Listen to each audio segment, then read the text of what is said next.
So this is Laramie 2's 2018 facility plan meeting with the State Construction Department, and we'll introduce ourselves first. My name is Troy Decker, Planning. Brandon Finney, Planning and Finance. Charlie Kaufman, Planning. Amber Leach, Planning. Michael Burnett, Project Manager, Design and Construction. Kim Nelson, Facilities Manager, LCSD2. Misty Gallegos, Business Manager, Laramie County School District 2. And John Ingram, Superintendent, Laramie 2. Okay, well, welcome. Thank you for joining us. I'll go ahead and turn that off so we don't have any streaming issues here. So with that, I think we've got everybody here. Paul Severson sometimes joins us, but he's on the road today, so I'll take him off. And I think we got everybody else here. So we're good.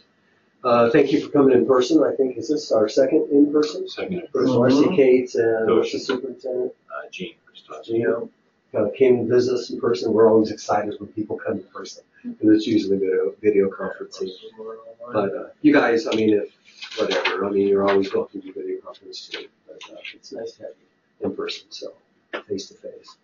I took just snapshots off of Google Earth on your four main campuses there, so kind of added that. I'm just going to go down through this. If you have something to interject, go for it. The cool thing about our process now is that it's so efficient. We do have pre-meetings and final meetings before the meeting, and we've been criticized for that at times. But to be honest with you, it just allows us to really go to the heart of issues instead of talk about data. In the old days, we used to spend hours on end during the meeting going through the database, going, is this right? Is this up to date? So it does take on the district. It takes more work on the front end, but makes this meeting a lot more productive when you have, 8 people sitting here, and that means 8, if we need an hour, that's 8 man-hours, so makes a difference. Hey, Troy, real quick for me, could you just go up? I just wanted to see the different campuses. Oh, sure. I know the one we walked down the street pretty well. Kim showed me around a couple times with it, but the other ones I actually haven't been. Okay, well, let's do this. Let's back out. There's a beautiful Google Earth. So just you probably know, so along the, of course, we were just there the other day, Pine Bluffs, Burns, got Carpenter to the south, and then Alvin up to the north, along the Nebraska border here. And Kim's house is right on the other line. Give or take. Really? Cool. Give or take. What's that? I didn't know for sure where you lived. Yes, just over the border. Yeah, about halfway between Alvin and Pine Bluffs. So how On long the east side of the highway. how long the drive is it? 13 miles. Okay, no, that's not that bad. That's probably what I got. So as we go through this, you saw the, well, Yep, let's know that just, campus. okay, well, let's just review real quick here. And you remember they were going to trade some farmland and stuff like that. Came out drove out there. So here's the Pine Bluffs campus. So central office here, buses there. I don't know, are those still like tennis courts or something? And stuff.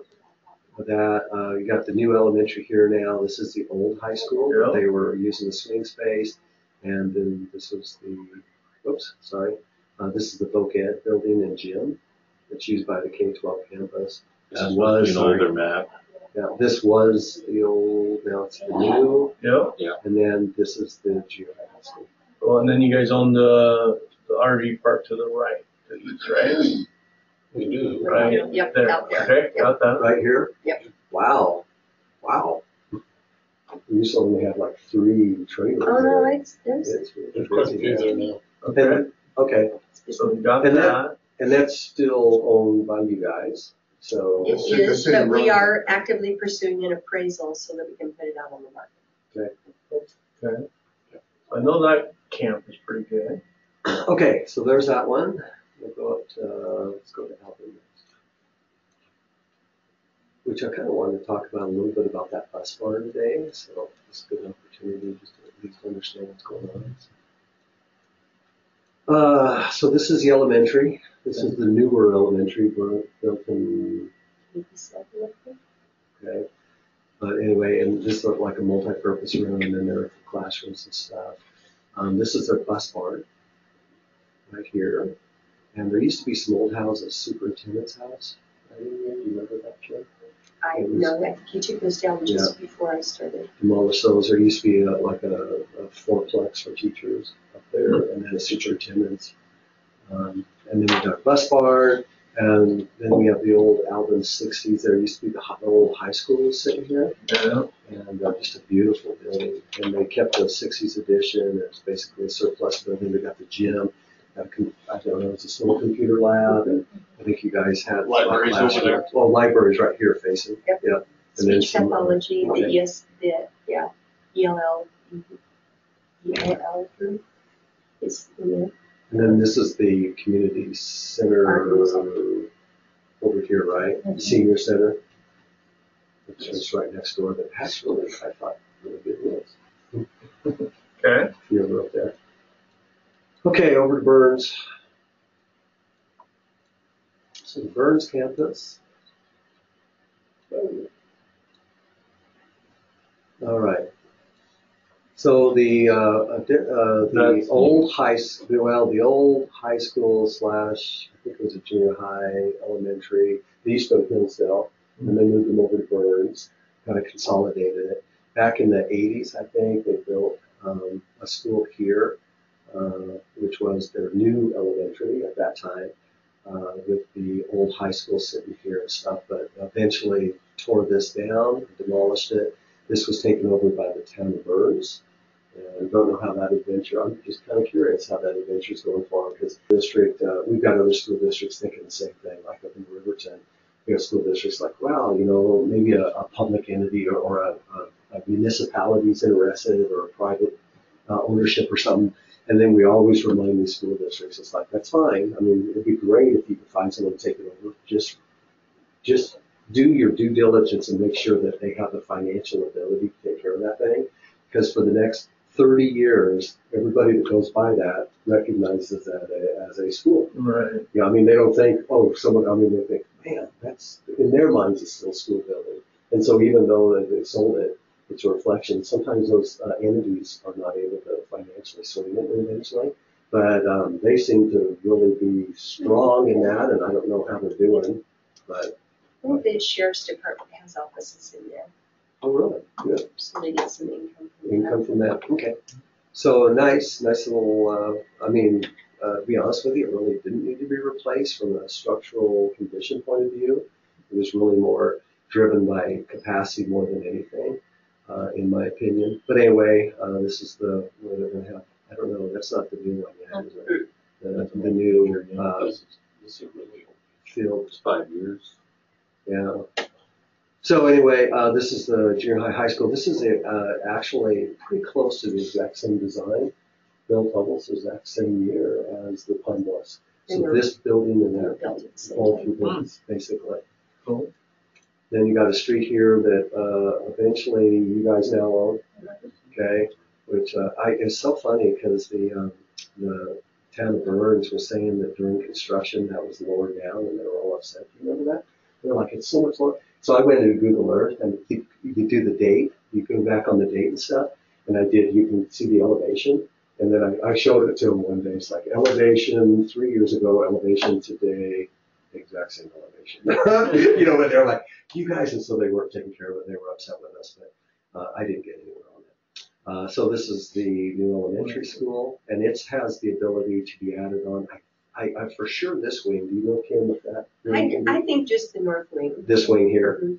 So it's designed to be added on, and they did the elevation so that in the future, if they continue to grow and we have a project, you can just add on and continue out this way and still have the sewer down the hallway and stuff, and it'll all should work out. Cool. So anyway, that's a nice look. They thought about buying this property here at one point, and that didn't work out. Bus barn right here that's pretty well your district bus barn. Yes. Seems like you got buses a little bit, a few out here. There's a few at each location. Well, it's a long way from Yeah. here to there, so they do keep some buses, but that's where they do the majority of all the work Okay. when they have to. So that's work like on the main buses. one. Right. You guys still, do you still have like, sometimes farmers do bus routes and they just park their bus at they still park buses at their farm, and they get up and do their route right there. That's A lot of what our I do. drivers start closer to their homes. Because we go clear to 136, and so we have several bus drivers that live basically on 136, and they'll start the route there. I mean, it just, for the time and the Efficiency. financial, Yeah. perspective, it makes more sense. I heard at one time, I don't know if it's true, that your school district had the most square miles of any school district in the state for bus. So I don't know if that's true or the longest bus routes total for mileage. I don't know if that's I true think- or not.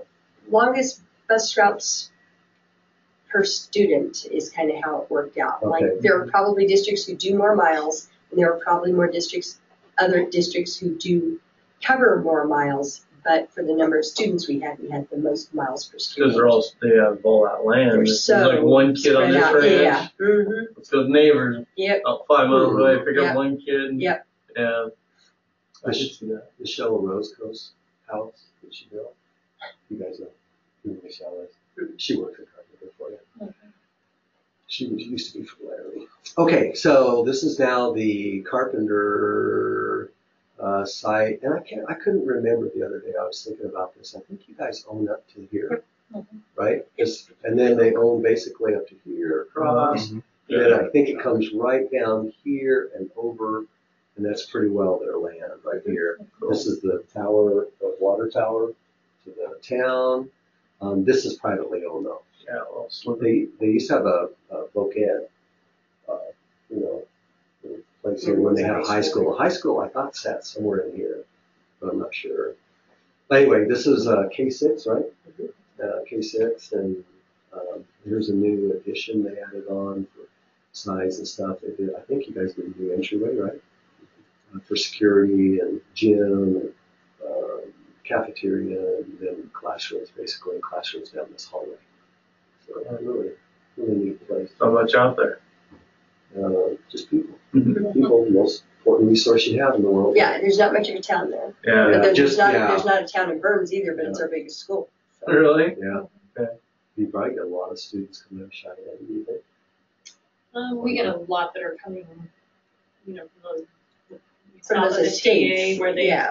really developed Oh, those plots there. I see. Where they come from? I got that way. Probably all these housing. Oh, like if they're Here. so far this way. So Right. 136 is our boundary. Yeah. It's probably Actually, right yeah. about there. Yeah. Right here, isn't it? Yeah. 136? Yeah. Which is by the Okay. way station, isn't it, or something like It's that, a or little bit. east of that? Now that you That's- mention that, I know one of my son's Look friends, at that. she actually is like on the border and they go that way. Yeah. So all those houses there are actually out of district, but they're close enough. Mm-hmm. They just have to get to 136 and they. So all Catch they the do bus is there. walk, or their parents drive, and then they Yeah. pick them up. Does that require any kind of a agreement with Laramie One? Or? We don't do it. I mean, they have to file an out of district waiver with us. Okay. But no, that doesn't require approval from the other school district. All they have to do is show up where the bus stop is, and that your district's allowed. You don't And they're go allowed across to the go. border or anything like that. As long Line. as they're in the state of Wyoming, they can do that. If they're out of the state, Hmm. they can't. But our Okay. buses don't go into district ones. And then the revenue comes to you. Revenue follows the kid. Okay. So yeah, that's kind of interesting. And it's kind of interesting where we've got this housing division right there, and it hasn't quite gone over to the farm line here. There's a lot Yeah. south of the interstate. Yeah, too. Is there? Mhm. Oh, Yeah. Yeah. right Those in are little here, bigger plots. And that's Okay. where the girl I know, she lives, I think, in that area. And I was thinking too, off this, is this the one that goes over to Carpenter? Yeah. I was thinking they had a housing division right in, maybe not, a little bit here. Yeah, so anyway, well, good. Well, it'll just continue to grow east. I'm sure you guys will continue to grow. Okay, does that help? Yeah, that was great for me. Okay. So, tracks and deeds, that has an effect on your block grant for the groundskeepers. So we always like to make sure those acreages are accurate, and they're so much more accurate than they used to, because Charlie's been living the GIS sites for each county. So thank you for double checking that. We want to make sure you get what you deserve. Property profiles, the important thing here is, again, WDE, and we exchange data. And so our data, we worked really hard at making sure the addresses are correct and stuff like that. Property classes are correct. Gross square footage is correct, although, allowable square footage is what we use from your, as a difference between your gross square feet and your allowable, which is based on ADM. That produces major maintenance for you, so that's an important one to keep in touch. And I think even it amazes me, Charlie, that even as we have a guy that lists the database, we still are making corrections on a regular basis. And so Because that should actually be checked, AIM update forms are filled out, and I submitted 4 of those. Oh, And one of them was for the concession. okay. so do I need to do Is it something? reconciled? Not yet. Not yet, because I We're just working with submitted Janet, those. so- Yeah. So all we need to do is put in the notes down below that Yeah. we are in the process We are of. working on it. Okay, so I need to check that. Yes, so Janet has to review them first, and approve them, so I'm kind of at her mercy on the timeline. So Yeah, put if that that on goes the- through, then I can go make modifications. Okay, See, I sent them on the 6th. forms for what now? For removing both modulars, for updating the concession stand at Pine Bluffs High School.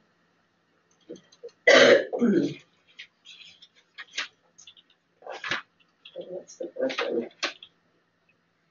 This one report that I pulled had the old crow's nest Oh, on it the shed. and the track shed. And what, Track shed. disposition of trucks shed or what?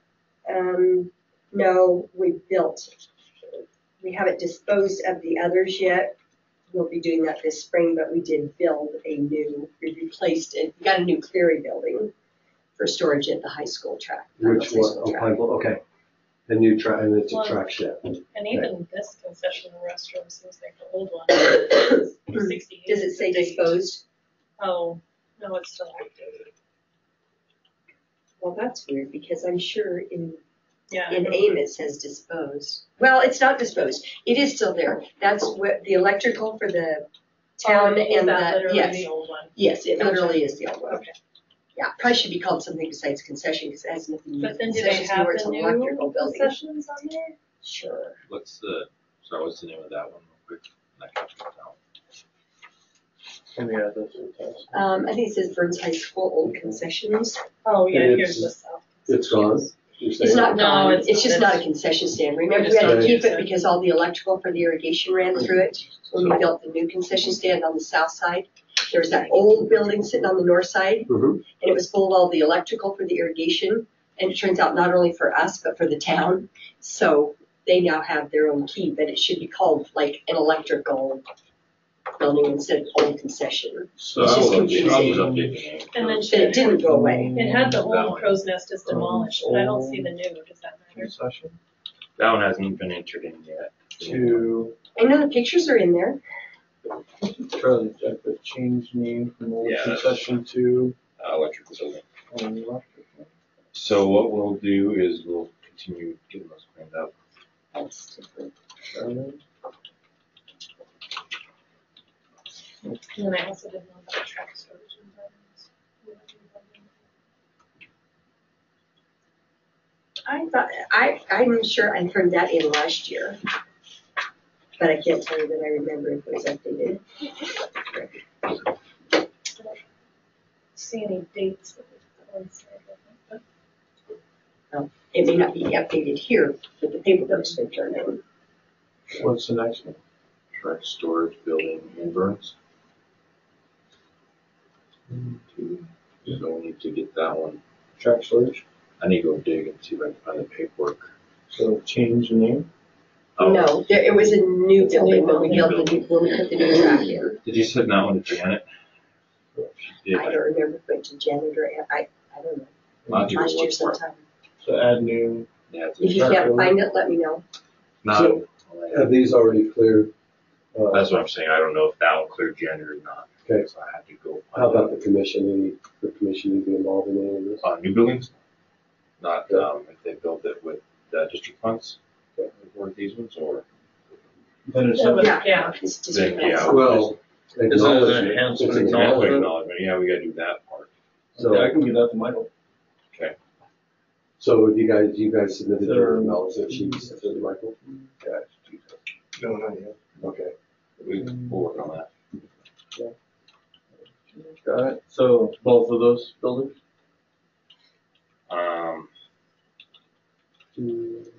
Yeah, we'll have to Kim, I'm looking back on the emails. I know that you sent the new properties for this year to Janet, which she forwarded. February kept paying 6th, the I list. have, yeah. Just changing the name, you don't do that. But I was trying to look But back on they were last adding year. 2 new buildings. For the new track building. So the track building will too. The new bleachers and Crow's Nest, Crow's Nest will. yeah, doesn't look like, and that should have been done as well. Okay. So I put do What is enhancement one? acknowledgement forms for the new track building bleachers process.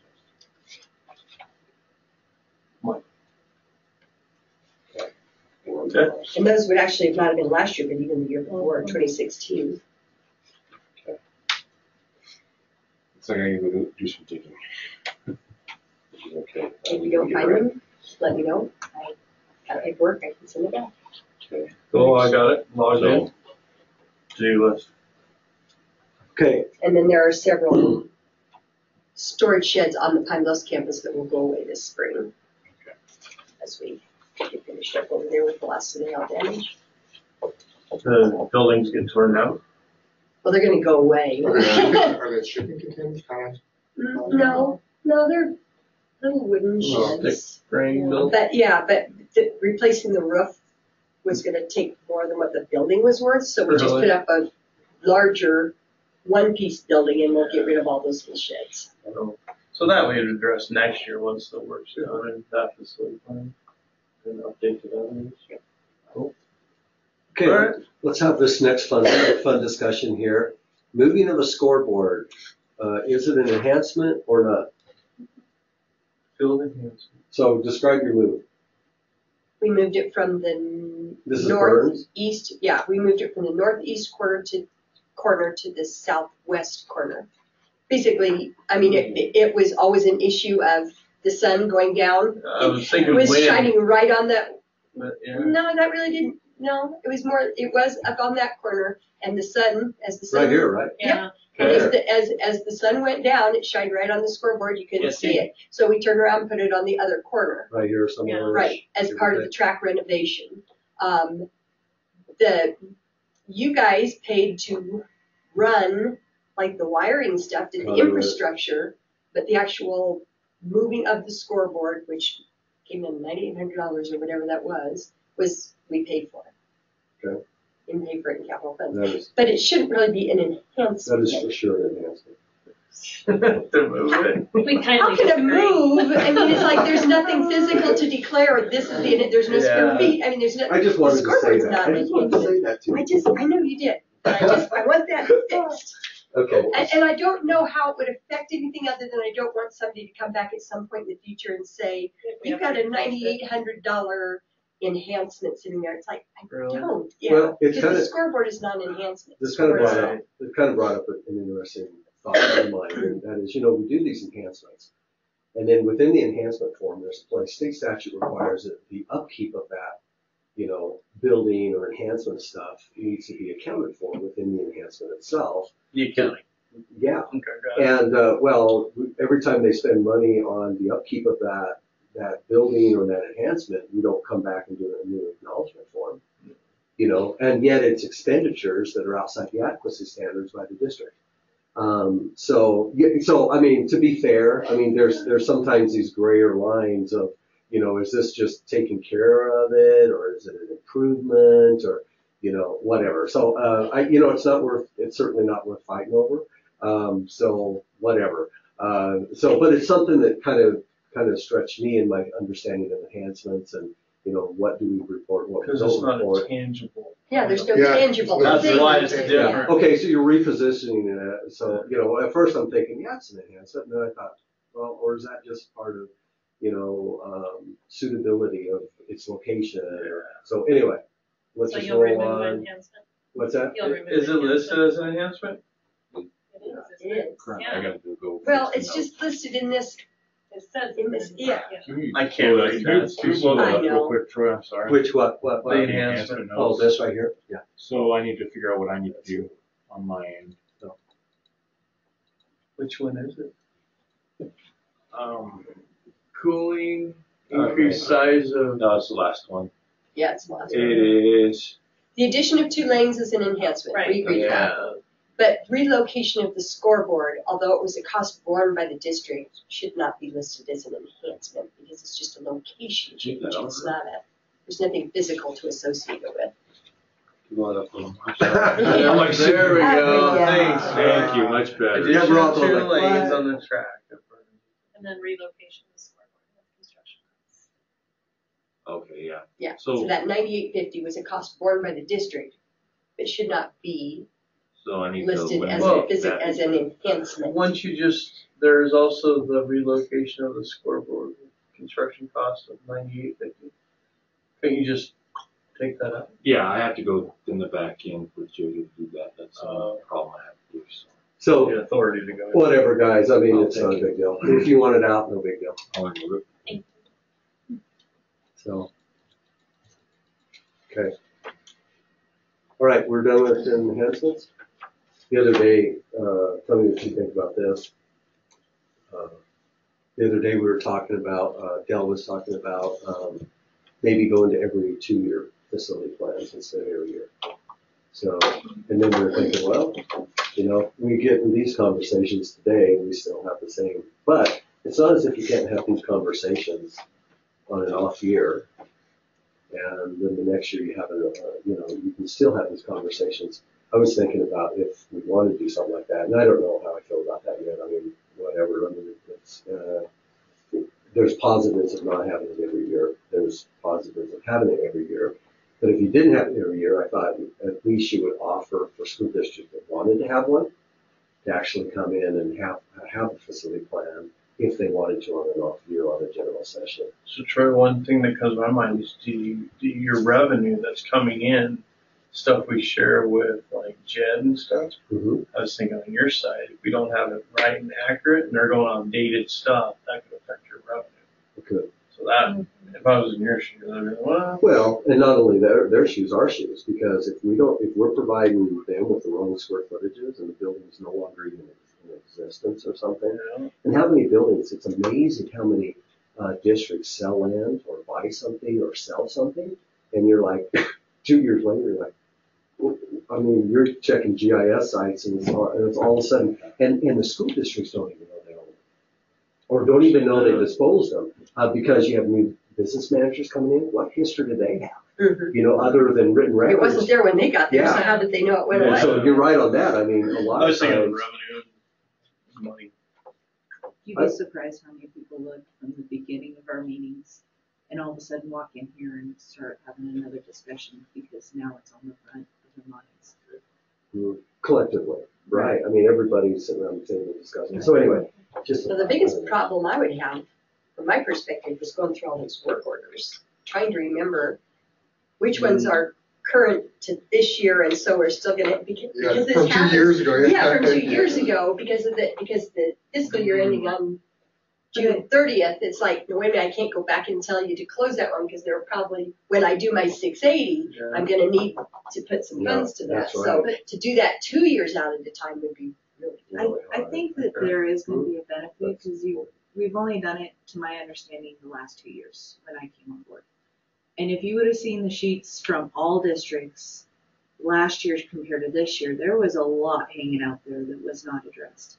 And I think it's a good exercise in its practice to kind of say, why do you still have this 2013 or what's going on?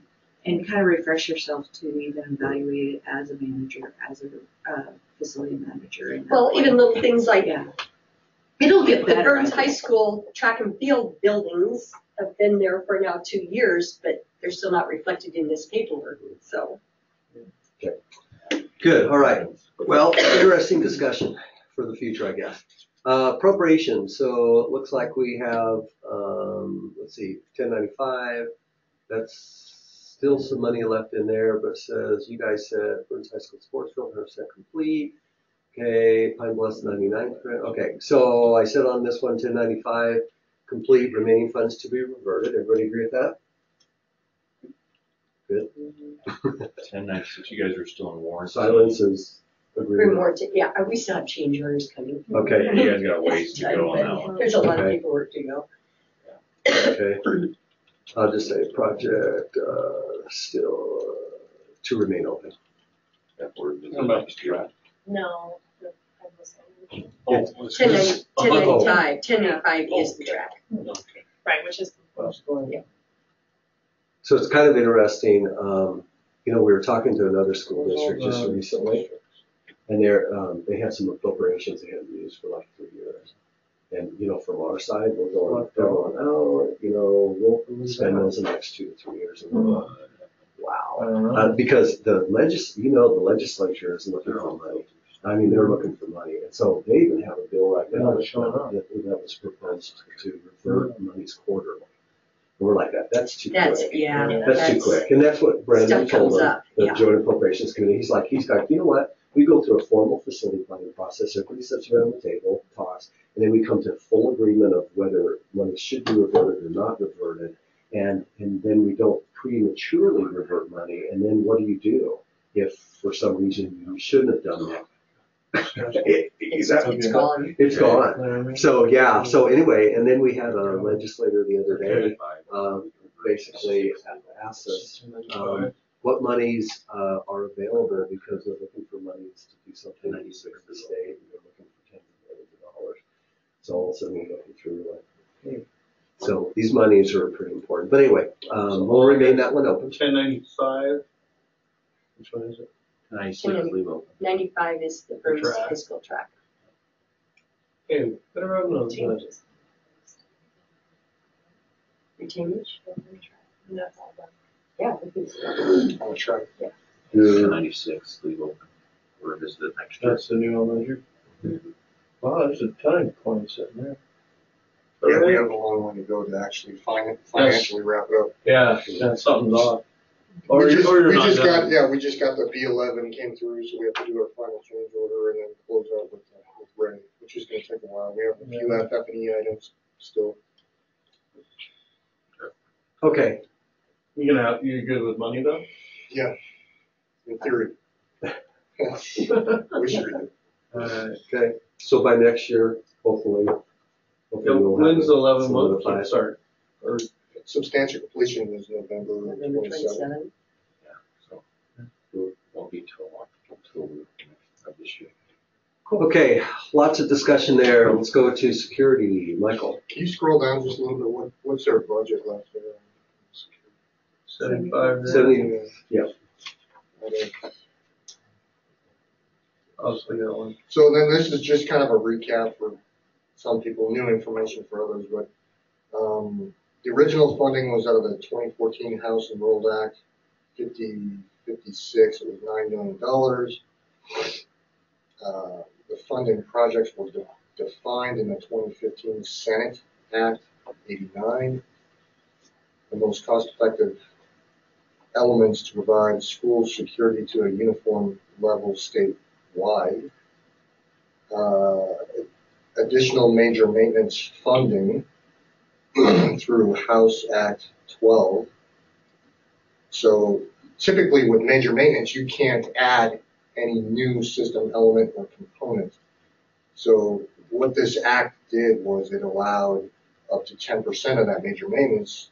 You could add new element, system, or component, security element. And then it also allowed for soft costs to be put into major maintenance, up to 10% of major maintenance. So the goal of security funding is to give each district an equal opportunity to provide security to the state Wyoming K-12 standards. The 2017 supplemental budget session proposed an additional just shy of 18 million for the next two security prioritized items. But they were looking around and they noticed that a lot of the money had not been spent, so they did not appropriate that. Long story short, we're encouraging districts to fully spend the money that they have.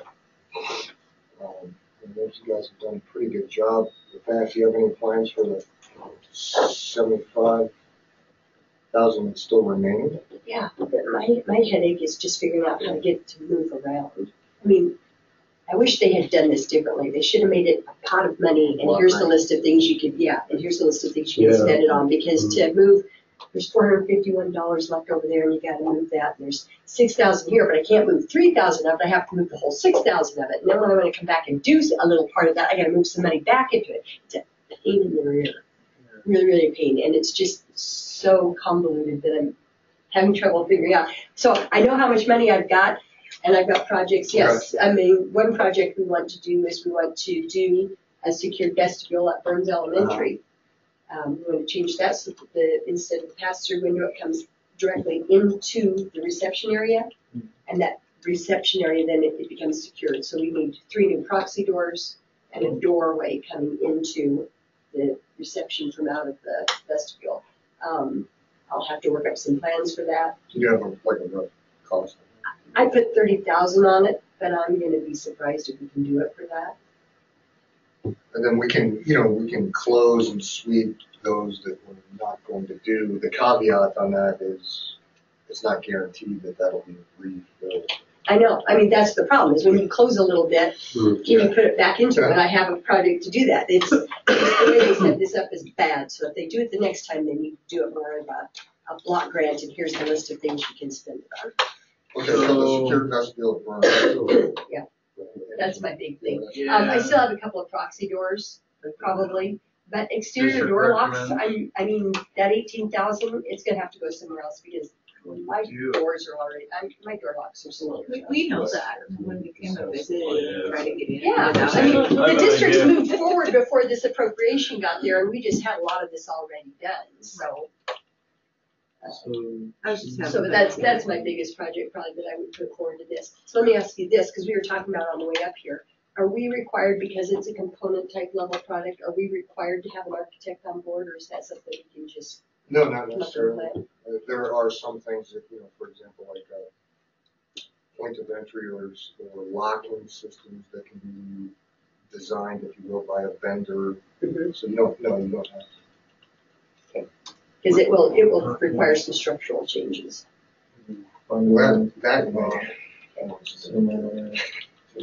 So, but I was thinking, we were thinking more along the lines of like Kevin Hansen with construction specialists coming in and having a look at it and say, yeah, we can put a header here, change this window into a doorway, and do that. Coming in closer. That's the biggest project that I have in mind for this, but I still have some outlying. Well, you can see that I've got encumbered.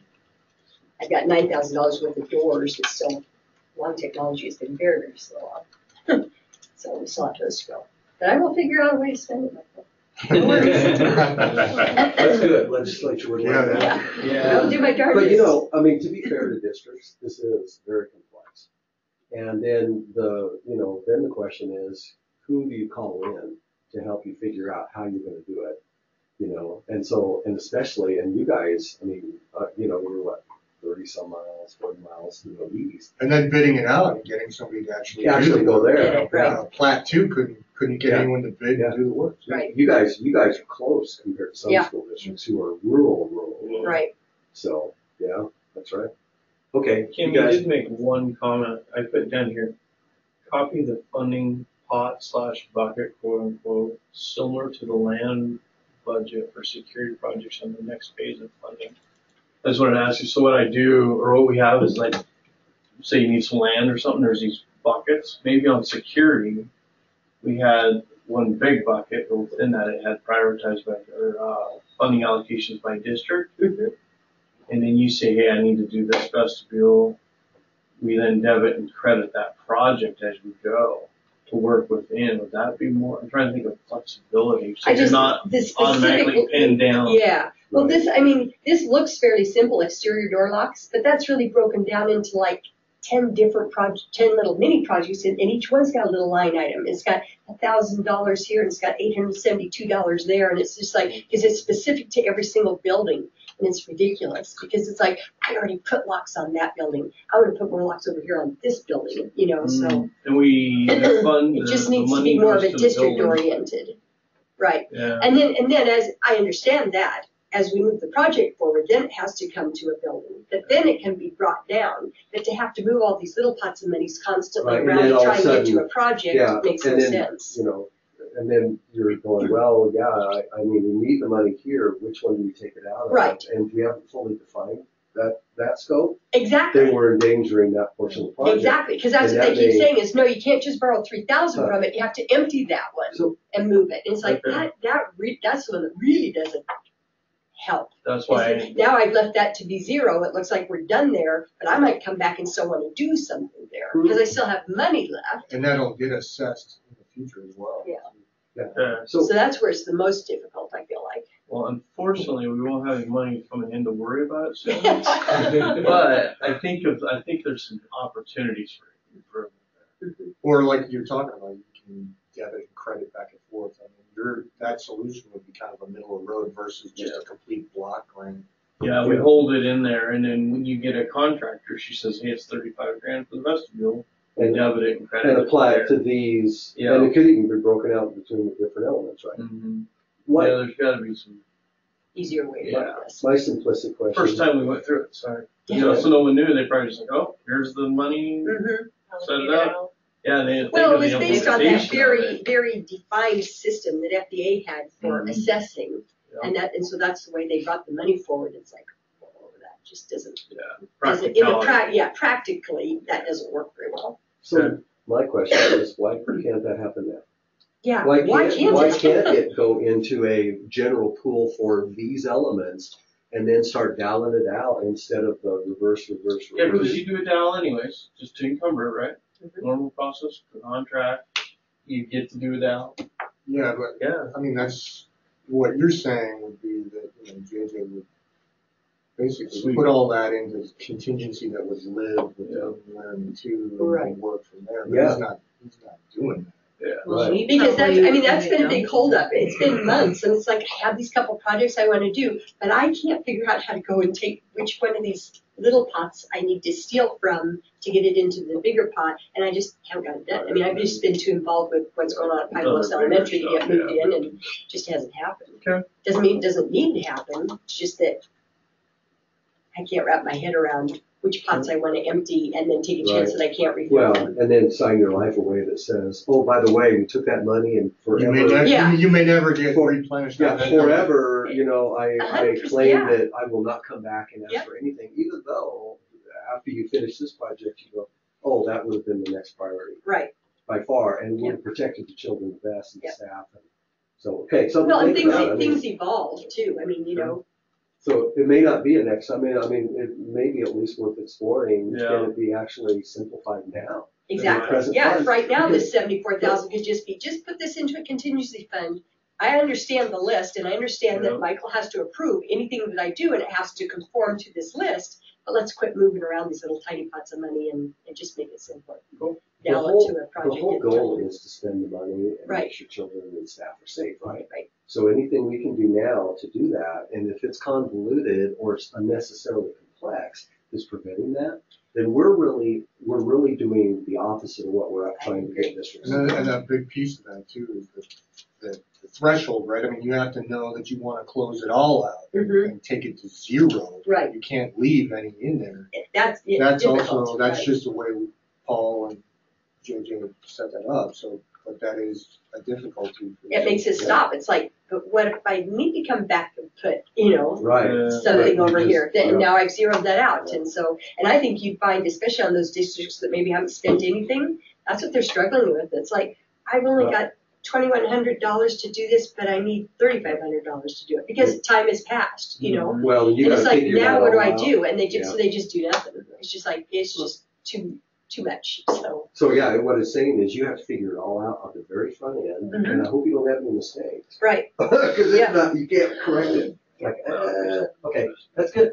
Just hasn't worked out Very well. One of I think it was Amy Anschutz, Sublet 9 mentioned this one day, and I thought her perspective, okay, so just make sure, John, that you know that out of this 10% security payments, it was a 1 year, 10% of that 1 year's major maintenance that could be used for, basically doesn't even have to qualify for major maintenance. I mean, people are buying bright fluorescent vests and walkie-talkies, for playground monitors, whatever. It can be used for anything related to security. But I think she had a good point where every penny you spend out of this for security, which is a really good thing, what you're really saying, because you can use this money as a regular major maintenance type of expenditure as well. You don't, I mean, It doesn't have to be. it doesn't security. have to be for security. And so, she made a good point. But anyway, just know that that is available for you guys. But it's a trade-off. You spend that, then you just don't use it somewhere else in major maintenance, which is every dollar is pretty well like that anyway. But just to know that that's a resource, and there may be some non-major maintenance expenditures that don't qualify for major maintenance and yet may meet your security needs in different ways outside of the major maintenance definition. Okay. So can you use that for like the new cameras? I mean. Yes. Yeah. Okay. But we also have that. Well, partial. I mean, it's not gonna fill, it's not gonna pay for all. I mean, we only have 2 cameras in Parker, 2. Yeah, And when he asked for 8, I was like, gosh, that seems like a lot of cameras. And then we looked at it and it's like, oh, you have Compared to the 2 other cameras. schools. Yeah. You can't even see the classroom wings. So yeah, that would qualify for brand new stuff New that doesn't exist. Add-ons to the Yep. components. But then it does take from your overall major maintenance pot too, so. Okay, safety first, right? We're done with that. Good. Security, great discussion. Capacity. So here's your capacities. Alvin is down there at about 39%. Burns is 81%. You can kind of see your varying. Pine Bluff Elementary School is at 89%. So That one, so we need to hold the caveat on that one. That hasn't been measured or anything at this point. So the next round of assessments for new buildings are probably going to be this fall. We're getting down to the end. We have 7 left. Is it in the budget Yes. to get measured? Yes. already paid for. Just Everything's well, already paid for. We're just now waiting to send them out one last time, basically. committed in the contract. That's what I was making sure. So yeah, we have them. We have Natrona County High School, and then Valley Elementary School up with Cody, and a few others that are out there that need done. I have a little heartburn about that. Burns Elementary is one of those that grew by like 4,000 or 5,000 square feet when FBA measured it. It's like you had an architect who contracted and drew this many square feet. You had a contractor who agreed that he built this many square feet. And then you've got somebody else who comes in and says, no, we think that's wrong. We're going to give you 4,000 more square feet. It's like, it makes no sense. 4,000 more? Yeah, That's good. how did they How did they create 4,000 square feet Sounds that neither neat. the At contractor least or it the went up, set it architect? down, and get more major maintenance. Sounds to me like some sneaky things. to do. Is it better though? You get more major maintenance, right? No, I don't think it's better Okay. because it makes my capacity So- look off. So Kim, would you like that remeasured? Yeah, I think Burns Okay. Elementary should be remeasured. Here's where I think it happened, although I can't prove it. The mezzanines were not considered square footage. Yeah. And I think they counted all those mezzanines as square footage, which shouldn't be because they're Maybe. not occupiable by students or people. Actually, Troy can pull up AIM real quick, and I can tell you. Yeah, I have, after working here, I've lost faith in architects. So I'm like, where's this been? But I'm just saying, I understand the architect could have made some errors and fudged some square feet, but your contractor is not going to build more than he was contracted for. You know what I'm saying? And then all of a sudden, 2 years later, they're telling me my building is 4,000 square feet bigger than what I. And if we do that, built, I it want to doesn't go make out with sense. them. Yeah. I've heard of creative accounting. Be great. Well, Well, creative architect hey, work.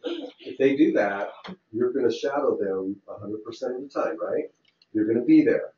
She's gonna tell And them, you're don't go and- up to the and mezzanine. you Go up you into the are mezzanine. going to take ownership of that new number as well, okay?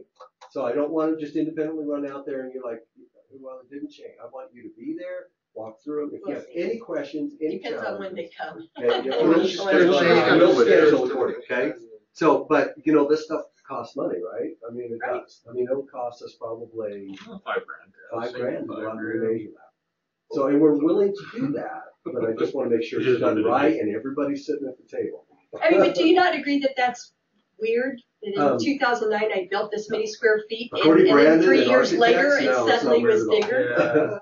Yeah. So I mean, but would they count the mezzanine? I mean, don't they look at it in instructional versus, or it's just overall, here's how many square feet? No. It's measured space by space by space by space. Right, but when they're looking at capacity, is it It's- based on the total? It's on net, not gross. Not even, don't worry about the wall thickness. It's net of each room and the teaching stations only.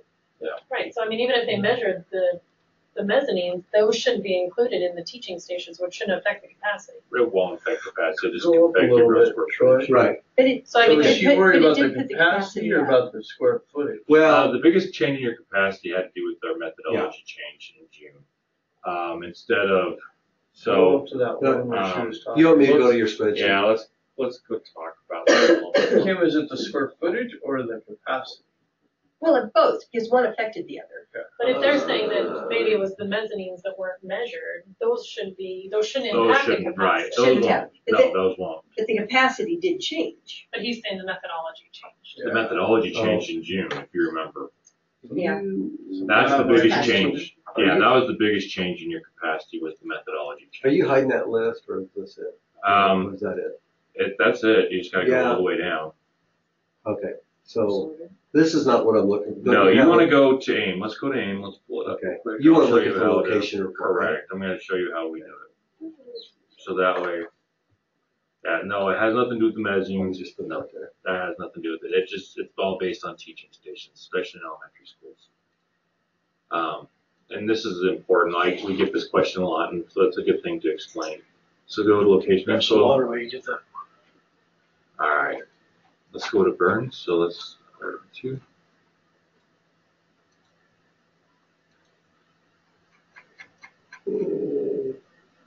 But I mean, to me, every time the methodology changes and your capacity changes, that's weird too. I mean, if it was built for 172 kids, it ought to house 172 kids. You can't miraculously make it 200 because you change kids are your smaller? Yeah. And that's the other. Your methodology Prices are changes. small, Yeah. so don't worry. Burns, It takes yes, us a while. well, there you go. So actually, when we set the capacity originally, when we do the square footage, it is mostly for the square foot calculator. How a district decides to build their school, honestly, is up to them and how many classrooms they put in. They can put more classrooms, they can put less. The 172 we use as the minimum guideline of what it needs to hold. So it can actually hold more than that. So, all right, go to your second grade classroom, for example. Scroll down. All right, you see that 2125. So 846 divided by 40 yields 21 students. So that room can that room holds 21. So the biggest change there used to be that we had it so they would do K through 3 with 16. So now that we lifted that off for our methodology, we just calculate per the square footage. That's But it. you lifted it for methodology. The legislator didn't change it. They still want us to meet a 16-1. No, not according to LSO. LSO, who is the Legislative Right Service Office, when those guys pulled that out of the bill, they specifically said, okay, here's what it means. It means that there is no longer, they fund you 16-1. It's no longer mandatory that you hire 16-1 or fill out a waiver. They said that you no longer have to fill out a waiver, but their intent was still for you to meet the 16-1. They said you may, but they're encouraging districts to endeavor. So endeavor. Not shall. There's a difference between shall and endeavor. So we've gone the rounds on many occasions with many Yeah. things on this. So when we did this, the biggest change though, I'm just telling you right now, and this is what the big change was, is those used to drive 16, now we just drive with actually the square footage for our methodology. And so that is the biggest change. That's why you'll see why Burns, they gained more seats is because now we're using all the square footage instead of restricting it down to 16. And the divisor didn't change at all. The divisor So did not that, change. that 40 square feet per child never changed. So maybe It's it doesn't need to be remeasured if adding the mezzanine didn't do anything anyway in this methodology. I think maybe, good question.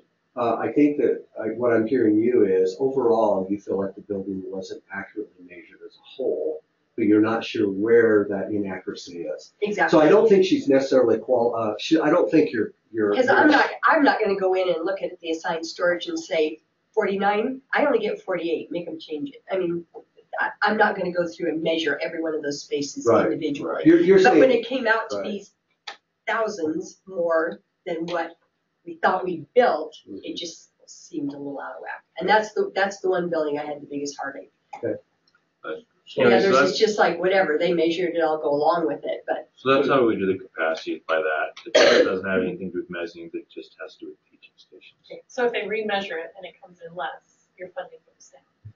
Just, right?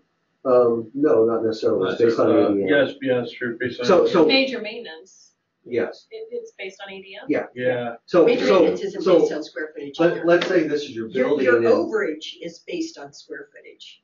You So may when have they a- say you're over by this many square feet, that's where What this is gained, comes what in. is gained by measuring it again? What is gained by measuring it? If We the spend rooms, At some point, at the end of this report here, it says we are 27%, does it say 27% over our assigned allowable? for the And how are you gonna students. fix that? And my position is, I don't think we are 27% because they're over. showing 4,000 Because I more think, square. yeah, because I think our square Right. footages are off. You think the variance is the smaller? Or Yes, and you're going by I, year-old enrollment, and I know enrollment has come up quite a bit too. I have more heartburn with Burns Junior Senior High School claiming that we could put 408 students. in. Yeah. That one's a campus capacity, I will say that one is, so you have your main building and the VOAG, I believe is what's called that one. Mhm. So that one is the two buildings combined as teaching spaces, and that's what, they're, right here. yes. I mean, we're already at 320 and we don't have a place. I mean, it's literally, Kim, you made this, your science is right here. And so, the two things that we see that are driving the gyms, we have no problems with whatsoever. I think that methodology has been refined and is reasonable. It used to not be reasonable, right. but it is now.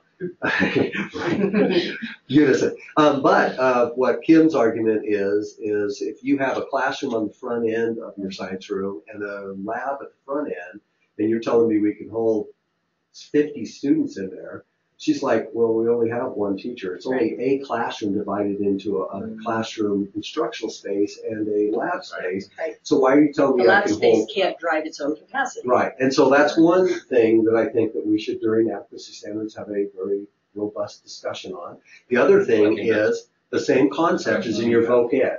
You've got classroom up, I think, right? Right. Classroom up front in your wood shop, a The workshop. huge work area back here. You got your VOAG, and is Craig still there? Been there forever. And then you've got this huge VOAG, Right, So and that's for what your- and happens. they're both driving a lot of students. Right. So the One capacity makes no is, sorry, could you go to that one? Yeah, let's Just to pull look up at Burns that? on that one. Yeah. So that one is a good question too, again. So, again, I'm pretty constrained by what the methodology is on this. So, but continue. Well, you're completely constrained. Obviously, yes. I just, Okay, where are we at here, guys? depends. High All right, school, go right? to their You're right ag here. lab. Okay. Does this, this is important. No, Burns, not Pine Bluff, sorry. Well, So that's right, same Unless concept, spoken. right? Yeah, okay. it's the same concept. Laboratory. So that's a Actually- square footage, 16. Okay. Yeah, we cap it at 25 in those big labs. Oh, so, okay. Right, but again, there's only one ag teacher. He can't have 25 kids out in the ag lab and 25 kids in his classroom and 25 kids in Oh, so in the the main shop. building, right. Right, So. it's like, you can't do that. But we And may we be, aren't funded for more than one teacher, Well, so you you only can't got let 25 capacity kids. drive that way. So their actually main ag classroom is in the main building. Yes. That's Oh, it argument is. That's, It's So a if subsidiary you're doubled building. up, if it's in the shop and in the classroom. you can't have them.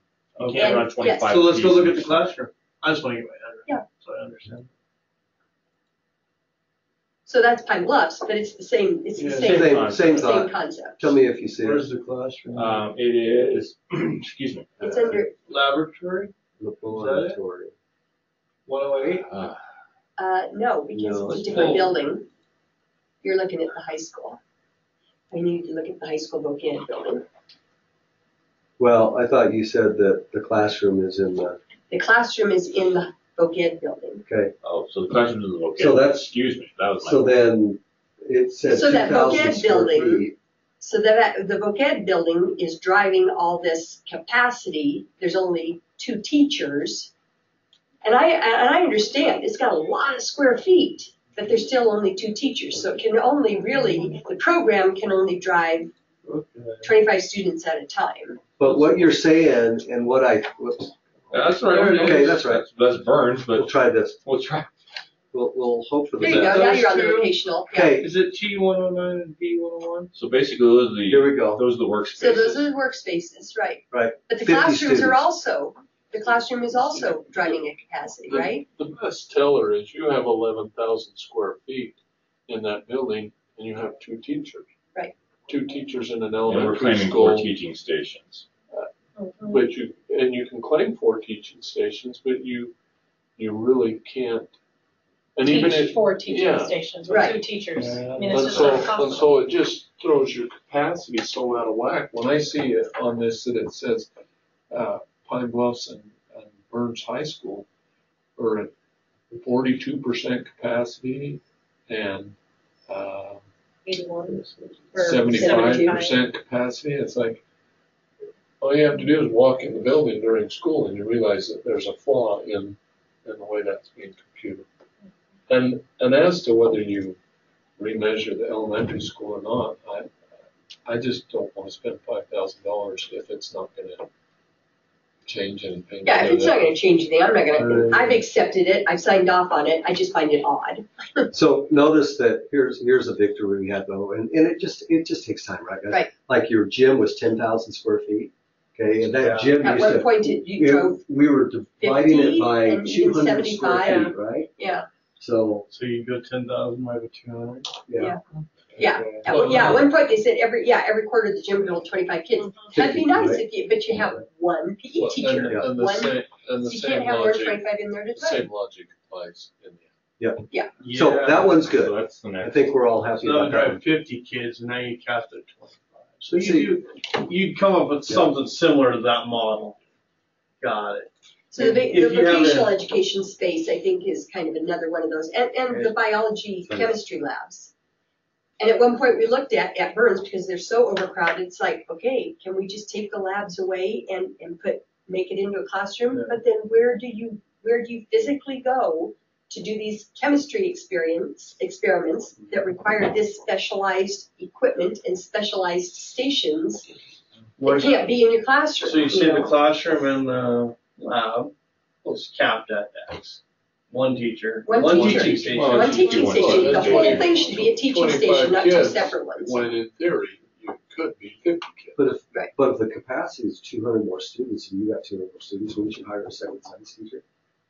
You don't have room. I don't Yeah, have. where are we would you gonna put put it? them? You put them in In the the same lab. classroom. So they have to go through the teacher's room to get to their. That's right. Well, and Or when the design. teacher who's instructing in here wants to use the lab, it's like, Yeah. can't use the lab because, well, Okay. you can't use the lab because there's a class in there.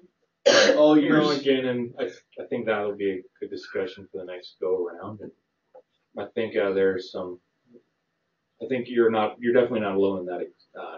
No, I'm pretty sure that every high school I've been in has. they're gonna have the same Well, problem. I look at the Classrooms same and thing too. I look at Burns High School and Pine Bluffs High School. They have the exact same footprint, except Burns is actually physically larger because they have the connection back to locker rooms and the gym that Pine Bluffs doesn't have. But Pine Bluffs drives a higher capacity. How does that make any kind of common sense? I know it's less square footage. But the square footage Teaching for the locker stations. rooms doesn't count. Yeah. Mhm.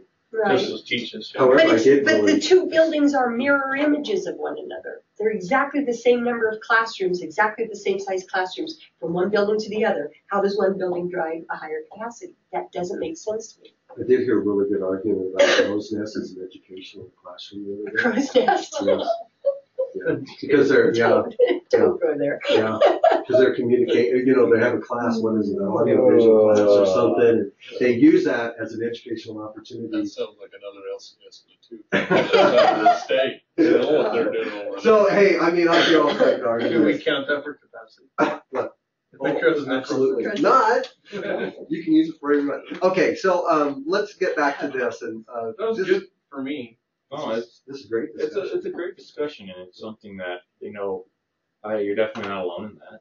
That was just a comment. I don't know that we need to demand that they remeasure that. It's just like, this strikes me as really odd. Okay, so. It's probably not affecting our capacity, and it's not affecting our funding, so So let's say. we're gonna let it run slide. Okay, so you don't. And want so it's to do an that. observation that this is weird, but. I've been trying to catch FEA in a mistake, and to be honest with you, I haven't yet. So it's frustrating for me because I'm looking for an opportunity to catch them, but so far they've proven themselves very well. Okay, so I'll remove that if that's what you want. So, okay. Down to the next one, major maintenance calculations, allowable square footage. Yeah, so actually So that's where I come up with the heartache, John, on the. right, and this one is actually more of an illustration point for us. What we wanted to do is, well, there's a couple things that it shows. You're absolutely right that for the state, we size your buildings, to grow. And back in the bond days, you size your buildings to grow. So there is that gap. The other part that we're trying to figure out is trying to bridge that gap. So I know you're only getting paid for 228,000 square feet. That's the biggest illustration I want to give. Your ADM drives an allowable, you get paid for 228,931 square feet instead of the full 291. So there's two problems one that it shows that where districts aren't quite getting paid enough on that, and so we'll talk a little bit more about what we're looking to do for that and items that we can look at in the future for that. And I do know the legislature, some members of the legislature get that. Particularly the older buildings were built to a different standard, were built to a different design idea. They have wider hallways, and you shouldn't be penalizing people for preserving those buildings, and I think they get that. I think so. And the governor gets that state of the state address yesterday. He talked about major maintenance and the need for that to be increased. Okay, so. And actually, your district isn't in bad shape on that. There are other districts out there that are close to almost double their square footage that they're allowed. And a majority of that is Alvin. Oh, A vast and majority Alvin. of that is Alvin. So yeah, you have a couple. But it's not like we could get away, you can't remove that building, we wouldn't have room We'd have in the nothing. regular Right. It's other not like building. that. The one south building classroom wouldn't get it, so building, you're a one school building. And yes, and so it just is what it is. and I think the more the question that we were looking to go behind this is we have other districts out there that are just basically drowning in their square footage and need help trying to figure out how to right size themselves. And so for your district, Alvin is a big one. So let me ask this question, David, analyst. Yeah. That Alvin one, the 49 out of 126, is only the south building, or is it both buildings? Okay. So how can you drive because- capacity on a building that you call So- an enhancement? So we need to make that correction. Yeah, we got to Would make you? that correction. He's going to make that correction. Okay.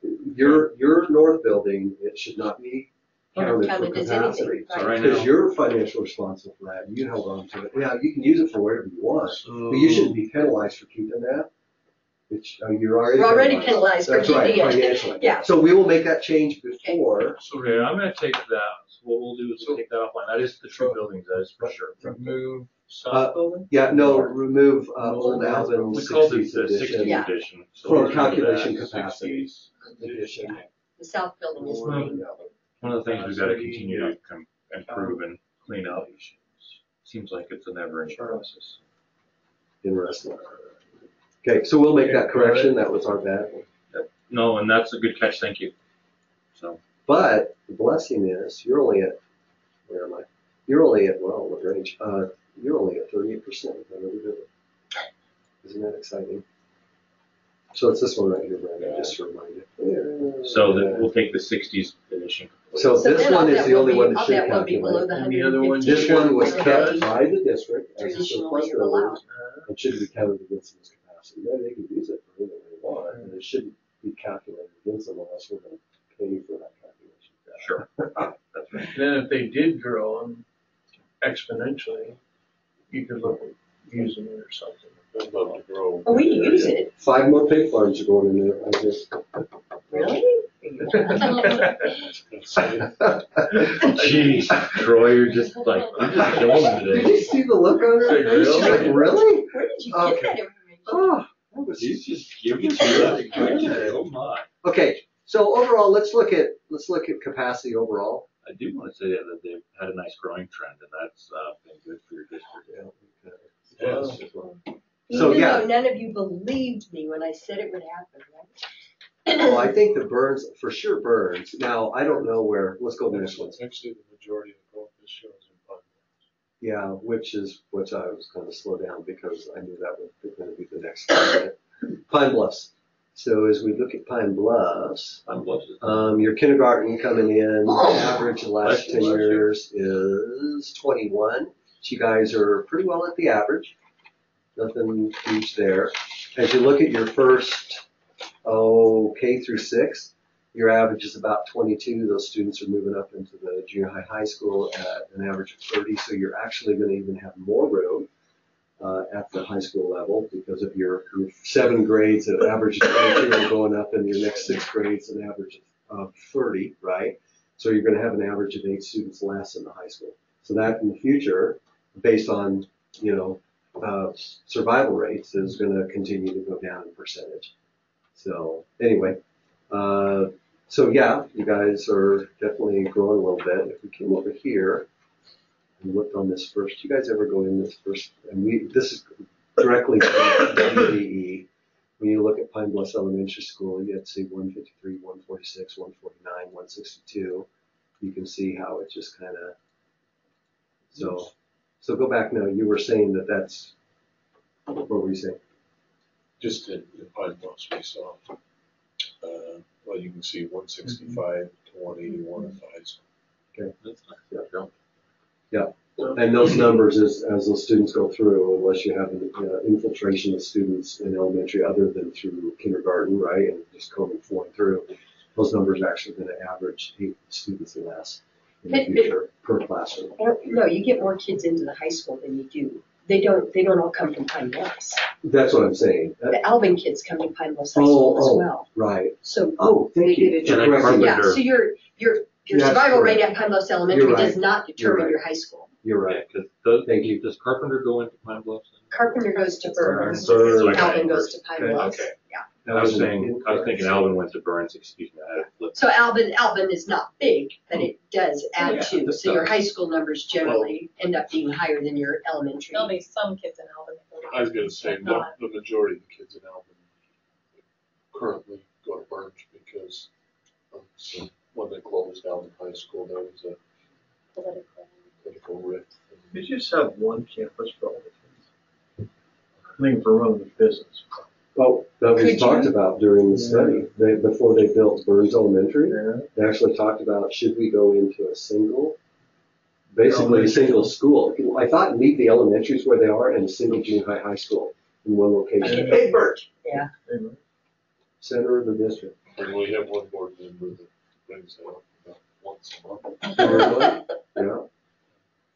They make feels like it's going to happen. I have retirement and I can see, and I'm okay if they do it. Just give me Get me through past the it. end. Where the state finances are looking. There's no way they're going to build a new high retirement school. way Yeah. before that happens. I was just thinking from That's not going to business. happen just from a. Oh, yeah. Run it. That was actually discussed, and what you can't forget in these small communities, the small communities are very geographically associated with one another, families, community, and so to bring these two, and it's been a great rivalry and a great competition and unique communities that are identified within the four towns. So anyway, that was all. I guess I would see us being taken over by Laramie 1 before I saw them consolidate to a central high I school. think it would take. I think that would happen. It would take a consolidation of the district, and then the community of Cheyenne to say we don't really care about Right. what Pine Bluffs and Burns things. It's going to be one high school, Interesting. and I would see it making one a high school and one a junior high. And busting. So you can see that the elementary continues to grow. You guys were down here, and well, you can just see almost every single year it is. Just kind of goes up. So anyway, that's just an observation for Burns. Anything else on capacity? I don't. Right now, there's no emergencies or anything. You guys are growing. We know that Pine Bluffs Elementary School and Burns Elementary School have the ability to be added onto on at least one of those wings, right, on each building. So they have growth opportunities within the building itself without, major construction of the utilities are going to be available, the sewer, all that stuff. They were designed for additions. So, Charlie? Sure, absolutely. So basically, per our policy every year, we have to prioritize our high capacity needs throughout the state. Right now, we have a few. So for Lincoln and so for Afton and Osmond, we're just looking at internal options to what we need to do next for them and looking at the future.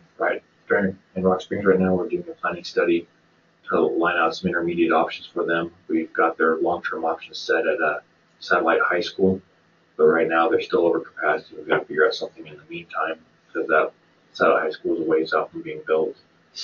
And then for Albany 1 Laramie, we've determined their most cost-effective Laramie out there, but we're just keeping an eye on that moment. And the rest are just, we don't really get too preoccupied until they're over that 95% threshold. More for your information. So John, just since you're from that area, prior to moving to Laramie, it would be interesting to know your perspective on their growth. I thought from an outsider, okay, Mormon temple, maybe more families and stuff, and I've heard, no, that's not really the impact. It almost sounds like it's more of just people. Jackson is completely unaffordable. And so you have maybe not the filthy rich, but the rich actually moving out from Jackson into valleys like Afton and stuff. I don't know. What's your theory on growth there?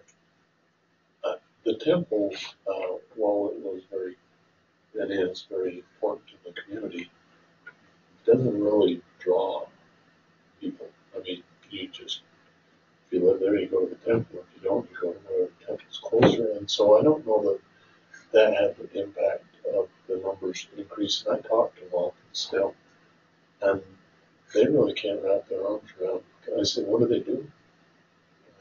Because the Jackson spillover would have been more in Alpine than Payne. North, yeah. And that's not where they're seeing it. They're seeing it more in Afton and Osmond. I think in part, people are more mobile and that you can do jobs from home more than you once could. And people like living there. I mean, it's a great place to go hunting and fishing. And their schools are outstanding. I mean, if you're looking at you go on the state website, look at high achieving schools. You want your kids to get a great education. Those two schools up there are two of the best in the state. And but they when you talk to JC or Alan, they're not quite sure what's going on in their life. It continues to grow. That's what we know. If you could add to Osmond's about capped out. I mean, we added 4 classrooms when I was there, and I don't know how you can add to it. They don't do K6, they do K3, 4, 6. You just look at shuffle a little bit there. Reconfiguration or something, and then adding on to the after or something. This one was designed really well to be added on to all 4 wings. Interesting. Okay, well, if they haven't figured it out, we haven't figured it out. But students keep coming. Charter schools, no charter school, no alternative education program or school. Condition, preventive maintenance, routine maintenance is always important. New districts usually do a very good job at that. Life cycle of a building. Kim does outstanding in this department. And Mike's really good to work with too. When we had a boiler issue came up, and took all of about 15 minutes to get the emergency thing taken care of. As we were driving in, we were talking about a bill that is being proposed that would put building back on the districts. It is so nice to have major maintenance money. I don't know how. And capital funds. Yeah. It was just a different world. You had to go to the voters. Even for major maintenance? Oh yeah, there was so. I There was no never heard of major maintenance. I'm serious. Yeah. Yeah, and that's why if you go into, when we go to play Nebraska schools in sports. The buildings just, the old buildings look like they don't have major maintenance because they don't. Right. It reflects. So, yeah, you and I don't, and, just It would be hard to imagine that the taxpayers of Wyoming would want to now belly up after receiving state funds for major maintenance, of course, block grant monies, and then your major capital, for them to want to come back now and put it on bonds, and then it would be hard to believe that any school district in the state is not more than excited to keep major maintenance coming and capital funding, even though it may be limited or they may argue on the fairness of it or whatever. I don't know. I just don't know if that'll ever get legs. I left it's been 14 years since I was in Idaho. And since then, every school district, let's say the vast majority have passed the levy, and that's what they use for the major maintenance. It's also what they use to supplement salaries that are significantly low. It is a different world when people complain in Wyoming need to take a sabbatical and go to Idaho. They really do. And you just go live there for a year, see what your taxes are, and then come back here and you think, well, This is great. well, it's not so They don't bad. have to go that far. They can go to Kimball, Yeah, Nebraska. that's right. They can go Just to Kimball, cross the Nebraska, border. and I can show them, you look at what these buildings look at, you look at what these taxes are, property taxes, and you don't want to go here. And a salary, to illustrate, a salary of $100,000 in Idaho versus a salary of $100,000 in Wyoming, as a superintendent, I was taking home about 70% of my gross in Idaho. And in Wyoming, I take home 80%. Big difference. And Benefits. it's taxes, it's health insurance that you're not buying. It's so Probably retirement too. retirement, 50-50 in Idaho. And here it's what, 90-10, if not 95-10. People just don't get it. Interesting. So we ought to really just say thanks a lot more than we do. Yeah. Well, obviously, you guys get major maintenance as the buildings age, and you know about capital funds because when a building gets to a certain point, it's replaced, or major capital investments for renovation. Statewide, the higher the FCI number, that's the facility condition index number, the more deferred maintenance is related to a building. We just showed you the first page out of 400 plus education buildings. And on this one this year, anything with a 0.4 and above on this list is some way, shape, or form addressed in the budget or is in the middle of a planning study. So it is encouraging to see right now we're over we're about 207 million that's being proposed in the present budget still. Does that include Kerry? Mm-hmm. Oh yeah, That's on top, with right? Carrie. With 40-some million? Carry back on the block. Yeah. Yeah, Carrie's in there. We Yeah. added, There's a run for it again. So that's about 250 million. no, they just Oh, converted, that's right. And then they, They've got money. some maneuverings. Yeah, move money around. but at any rate, even in a down economy, we still have 200 million plus, and we're very happy that schools are still getting some money along the way. For your district specifically, you can see your, did want to talk about this Alvin, not 60s edition here. This will not be. We actually assessed in 2016. We will not assess that in the next round. That's above. Yeah, it's above and beyond the adequacy standards. We have no financial responsibility, so that will not be assessed. And I put that down the notes. And then the other thing I wanted to mention down here, so you got, other than that, you guys have really good buildings, of course. And then this Alvin bus barn, I know that we've talked about in the past that it's only for storage. But as you go through, even though you use it for storage, it used to be a bus barn and they used to have mechanics at both locations. And then things happen. They kind of consolidate the bus maintenance and burns. So on this one, though, as you go through, I know you do park a couple buses in there still on really cold winter days.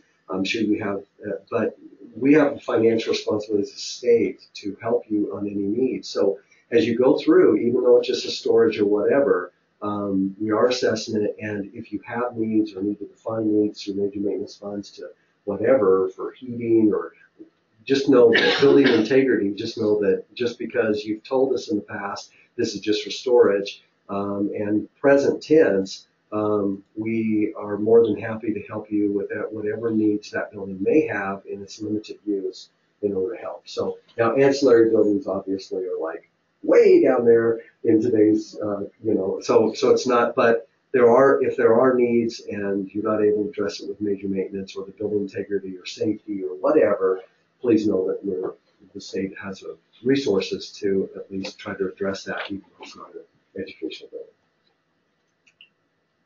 All right. So maybe I should put something here on that Alvin bus bar. Oh, let's see. Say.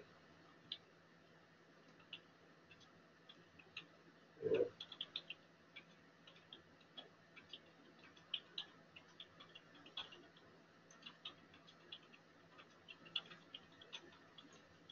Oops. Yeah, for some reason your notes are up in the district notes instead of the SAP Oh, notes. are those mine? I didn't write that the condition assessment would not be done on it in the future. Okay, in that case, why am I doing this? Sorry, I didn't mean to type in your notes. I thought those were your notes. After I typed my notes. Okay, I'll just put those there. Thanks for pointing that out.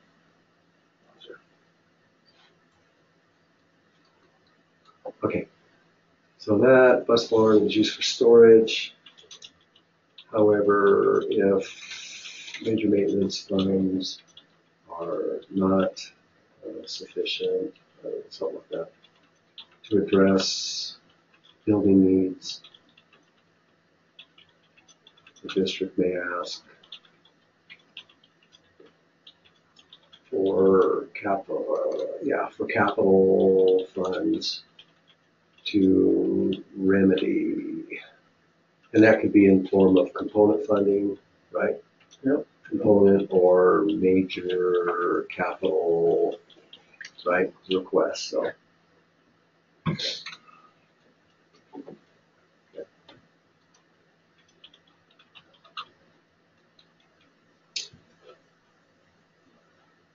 All right, major maintenance. Misty, we appreciate you always doing your 680. Of course, it's required, but obviously there has to be with state funds a reconciliation of your bank accounts with expenditures, and then the 680 is basically just a form that's just a reporting at the end of the year that reconciles those accounts and allows us to then identify what you spent money on. And that this was last year's priorities.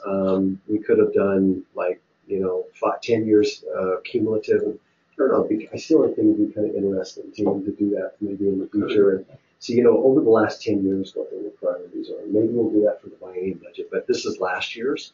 And I would wonder at that, because I bet pavements would not be top of the list if you were to go back further. It's like as you address all those other things, you finally come to the point where now you can address pavements. So it looks like, wow, they spent a lot of money on pavements, and we did, but we have already addressed all the other issues over the past 10 years. This was a single year, so we acknowledge that, and I don't know, it'd be kind of interesting to see cumulative, and maybe we'll do that next year.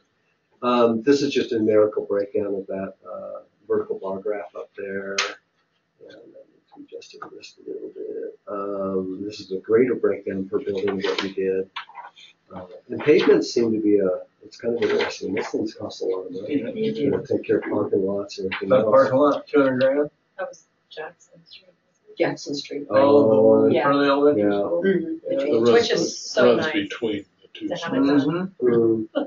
The road that they kept accusing us of lowering. Oh, that one. Yeah. Okay. They wouldn't maintain it at all. So it's finally like, look, we can't fix it because we don't own it. You give it to us, and then we can fix it. Oh, okay. And they didn't, So they they didn't did. seem to want to do that before. We The were city. Yeah. If I was mad at one thing in that district in my tenure there, it was that deal. I mean, it's just like, that is so ridiculous. They wouldn't give you the land? They had They wouldn't the take care of town the road. owned the Street. street, Right. would not maintain Refused it. to. Zero. Yeah. With And then they won't give it to you either. And Right, and they they not wouldn't give only it to us either. did not do that, they did it with certain swear words accompanying that. That made it very clear that was not going to happen. Yeah. It was like, oh man, guys. Yeah, it just took evolution of And time. sometimes passage of time, Yeah. we walk in and says, will you give it to us? And they say, yeah. Take it off our hands. Good Yeah, but- opportunity. So, but yeah, that's Yeah, what but- that was. It was Jackson And it Street. went from like a 1-lane dirt road to a 2-lane, you Pass the can buses pass on it. traffic. Yeah. And it's And everybody can Very use it in the nice. town? Yeah. You should put a little toll up there for city. $3.95. $3.95. Toll booth. Yep. If Little iron you drops. don't have a school ID, Yeah. you have to pay. Okay, you're paying for this one way or another. Anyway, small town politics. So score, condition scores. Every system in every building is scored. And 2s are poor, 1s are failure, 3s are good, fair, 4s are good, and 5 score is excellent. So anyway, you guys have 2s, those are poor.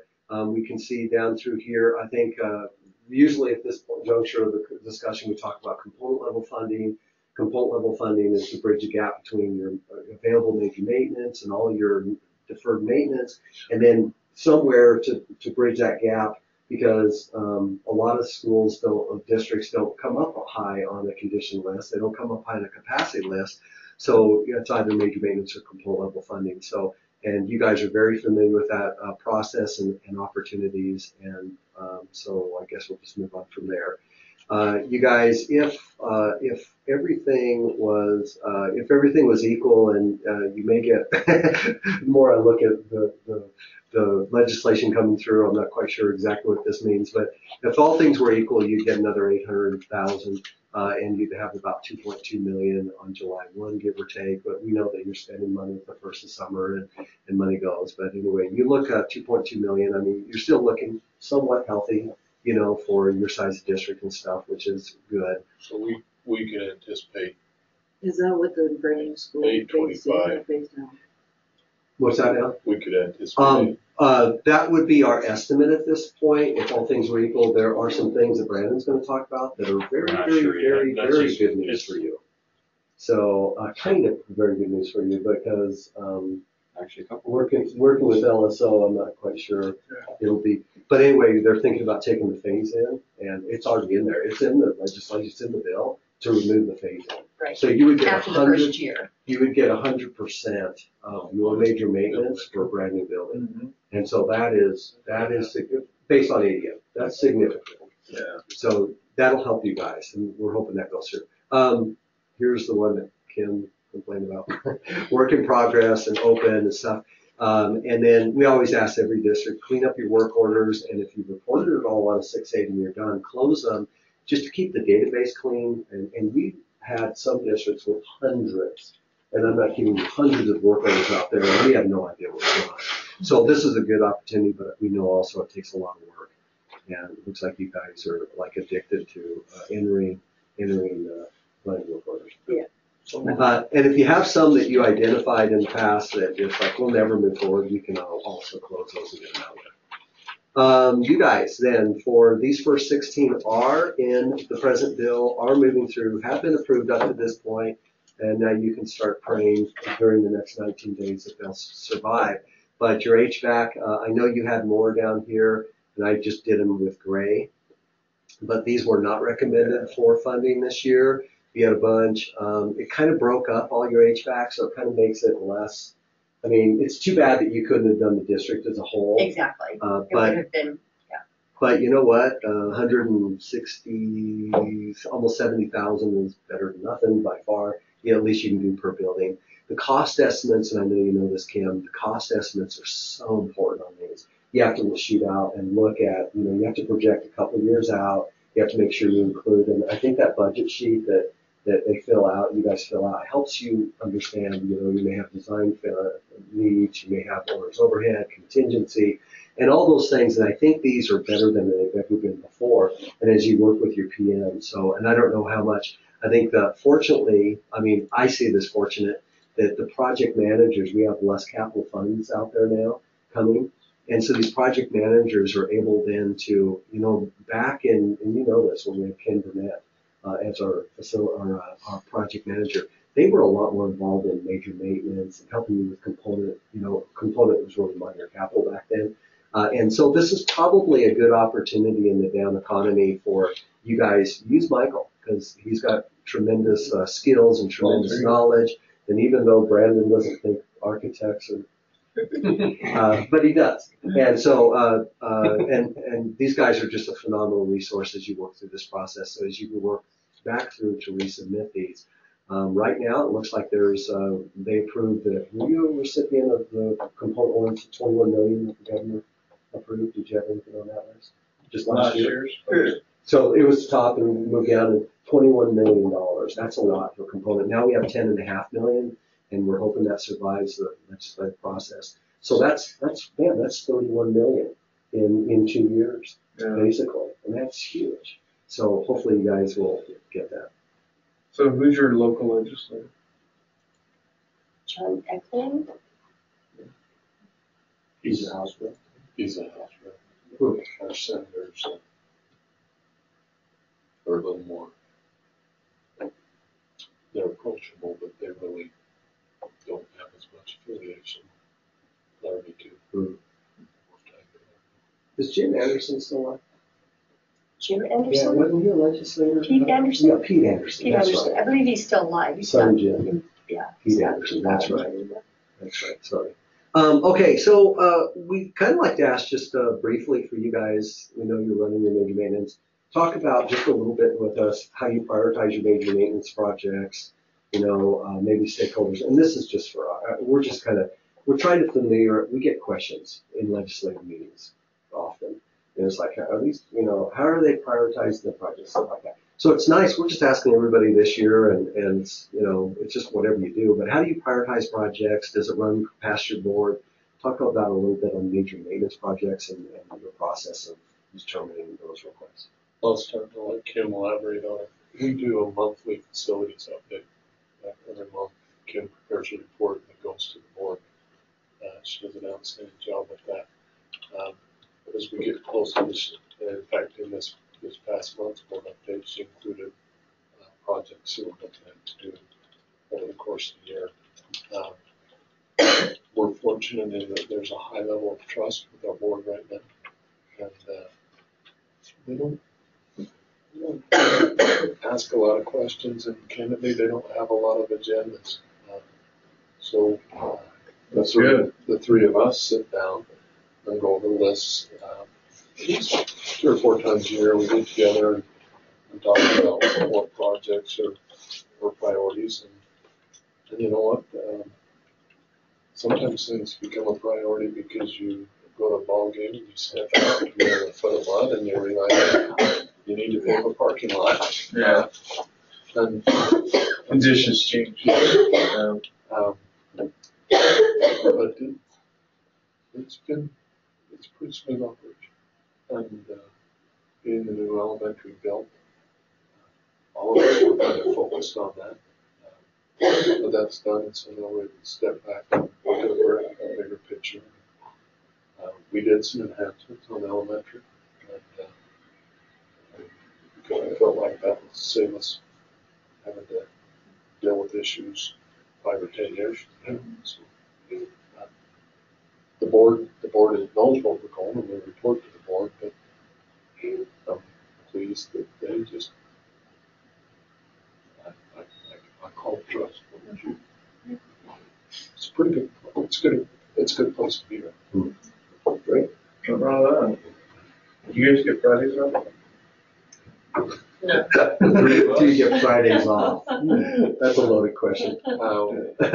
We have leave. We can take it. Because it's only a 4-day week, right? It's a 4-day week For the kids. For the kids, except for 8 to 10. The staff is there and helps kids who are struggling. A little extra. A little extra. The staff is there Friday from 8 to 12. So the teachers still have 185 days. They can't leave on Thursday night either. No, so that's when they do all their professional development and stuff. Mhm. Fridays, keep them Try in lesson classrooms. plans. And it was interesting because when that happened the year I came, Jack did all the work on getting it passed. Mm-hmm. And I think it was about 65% of the parents were in favor. And when we survey last year about the same time. It was fortnight. Oh, wow. So they like the program. Oh, geez, I'd be looking for a new job. Take it away. Take it away. So one of the questions on that, and I've heard different answers, is does it save the district money or not? And if so, how, and if not, why? Well, this district didn't do it as a cost savings. That was not part of the thought process. The challenge is when you have small high schools and you have a staff of, 25 teachers and you take 8 of them out of the building and you take the most highly motivated kids, well, not always, but often kids that are motivated and involved in activities, and you take them out of the school with those 8 teachers and you leave 8 subs for a third of your staff, and kids who are either academic or don't like school there. The kids that are academic don't like it because they don't have a teacher that can teach them, and the kids that are unmotivated don't like it because they're just a building full of subs, and that's where you see the biggest difference. And actually, our student achievement is one that. I was going to ask you about that. Student achievement's up, but it's because when kids are there, they're there with their teacher. Our sub bill the first year went down some odd $1,000. Yeah. Wow. I mean, any of you who have kids know that when there's a sub in the classroom, even a good sub, it's not going to be the same experience as the regular teacher. My son's in first grade, he tells me that. And you know what? If you're in a larger district, then you take 8 teachers out of the building, you still have another 50 teachers. When you take 8 teachers out of Burns High School, you took at least a third, not more than that. Okay. And busing, you still run busing on Friday? We're limited busing, so we run kind of short. So the bus will go to a certain point as opposed to their full routes. Right. They'll go to drop off or pick up point. Okay. But we've made a point of saying no kid doesn't come to Friday school because he can't get it. Need help? We'll help you. Yeah. Cool. And ironically, we do get kids who need help, but we also get the high achieving kid who their A isn't quite high enough. They will go from a B to an A. Great. Nancy Malcolm made this comment yesterday. She says there's always kids there crashing, even when they're not supposed to do that. They're there No, there's just there. So just out of curiosity, have you done a percentage of students average on the Friday versus, have you ever done any numerical value to that? I don't know that we've ever put a number to how many kids. The first year, we'll probably track that more closely. The more interesting would be number that we probably should be tracking, that we're not yet, is how many kids that we ask to come that come. Because when we have students that are getting D's and F's, we want them. So D's and F's, we want them there, and teachers are there to help them. And they're always invited. We have some parents who just say, my kid's not coming on Friday, I don't care what you say. You said it's a 4-day week, it's 4-day week. And my response to the parent is, okay, if that's the level you value in a kid's education, I have to respect that. When he grows up and he's living in your basement, you can reflect back on this conversation. At 35 years of age. Get out there. But for maintenance and utilities, I'd say we've not made No. any Yeah, savings. it's going to be the same. Yeah, because still you're still leaving. heating the buildings, Yeah. the buildings are still occupied There is all money. day Friday. There is money saved on transportation, and we don't know as many bus drivers. But that was never. And ironically, I think Star Valley went to it at the high school. It was always that way at Cokeville, and then down at the high school now they've got this. Yeah, it seems to be considered by other districts now. Okay, so looking at legislative session review, you do have, we already talked about these, I just threw them in there straight out of the bill, that you have those still in there, so let's hope those continue. These are the ones that didn't make it, Kim, so you'll have to resubmit those if you want them. And then for the supplemental budget, oh, I'm sorry, let me go back to this. you were gonna talk. I don't think I put that in there, did I? Just a couple things. Yeah, So one of the talk about reasons I asked you how well you know your legislators, a lot of the money that's heading to Cary, that's where they're taking it from. They didn't take other school districts, but and just promote, hey, we got a component, leave it in there. It's a good thing. So what they did is they took all those components, commission-directed component projects that were in the list, and they took them out and shoved them to the capital. And then they're going around looking for other money, which is fine, but you guys have money in there, so hopefully it survives, And then a couple of the bills that are going through, which Troy touched on briefly, is that House Bill 32.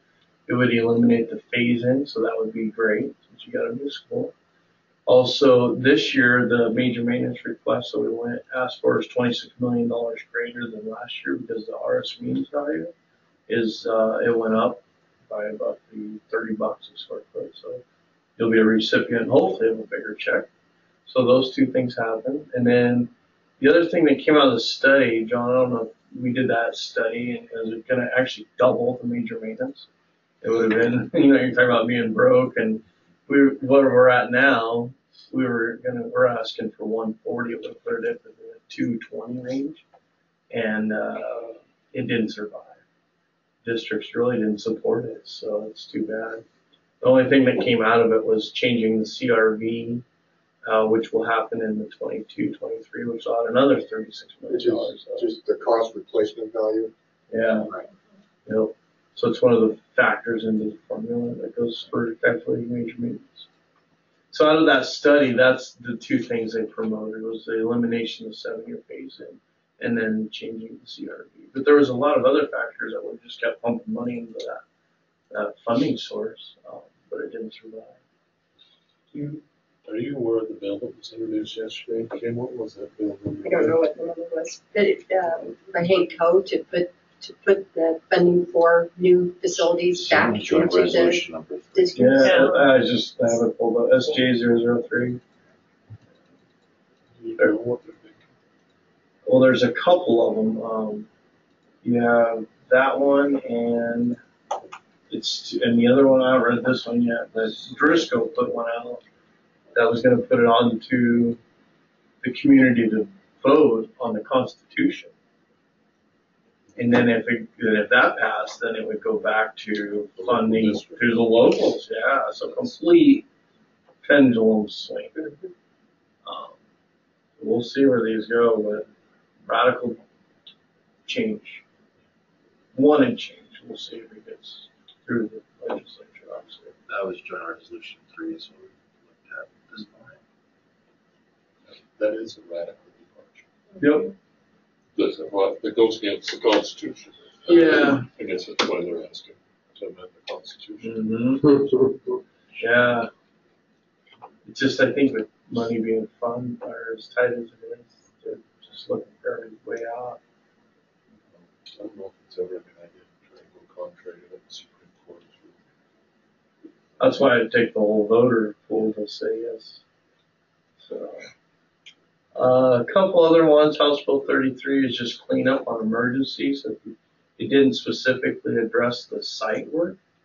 So in the statutes books, there's other places that talks about building and facility, which means like your campus.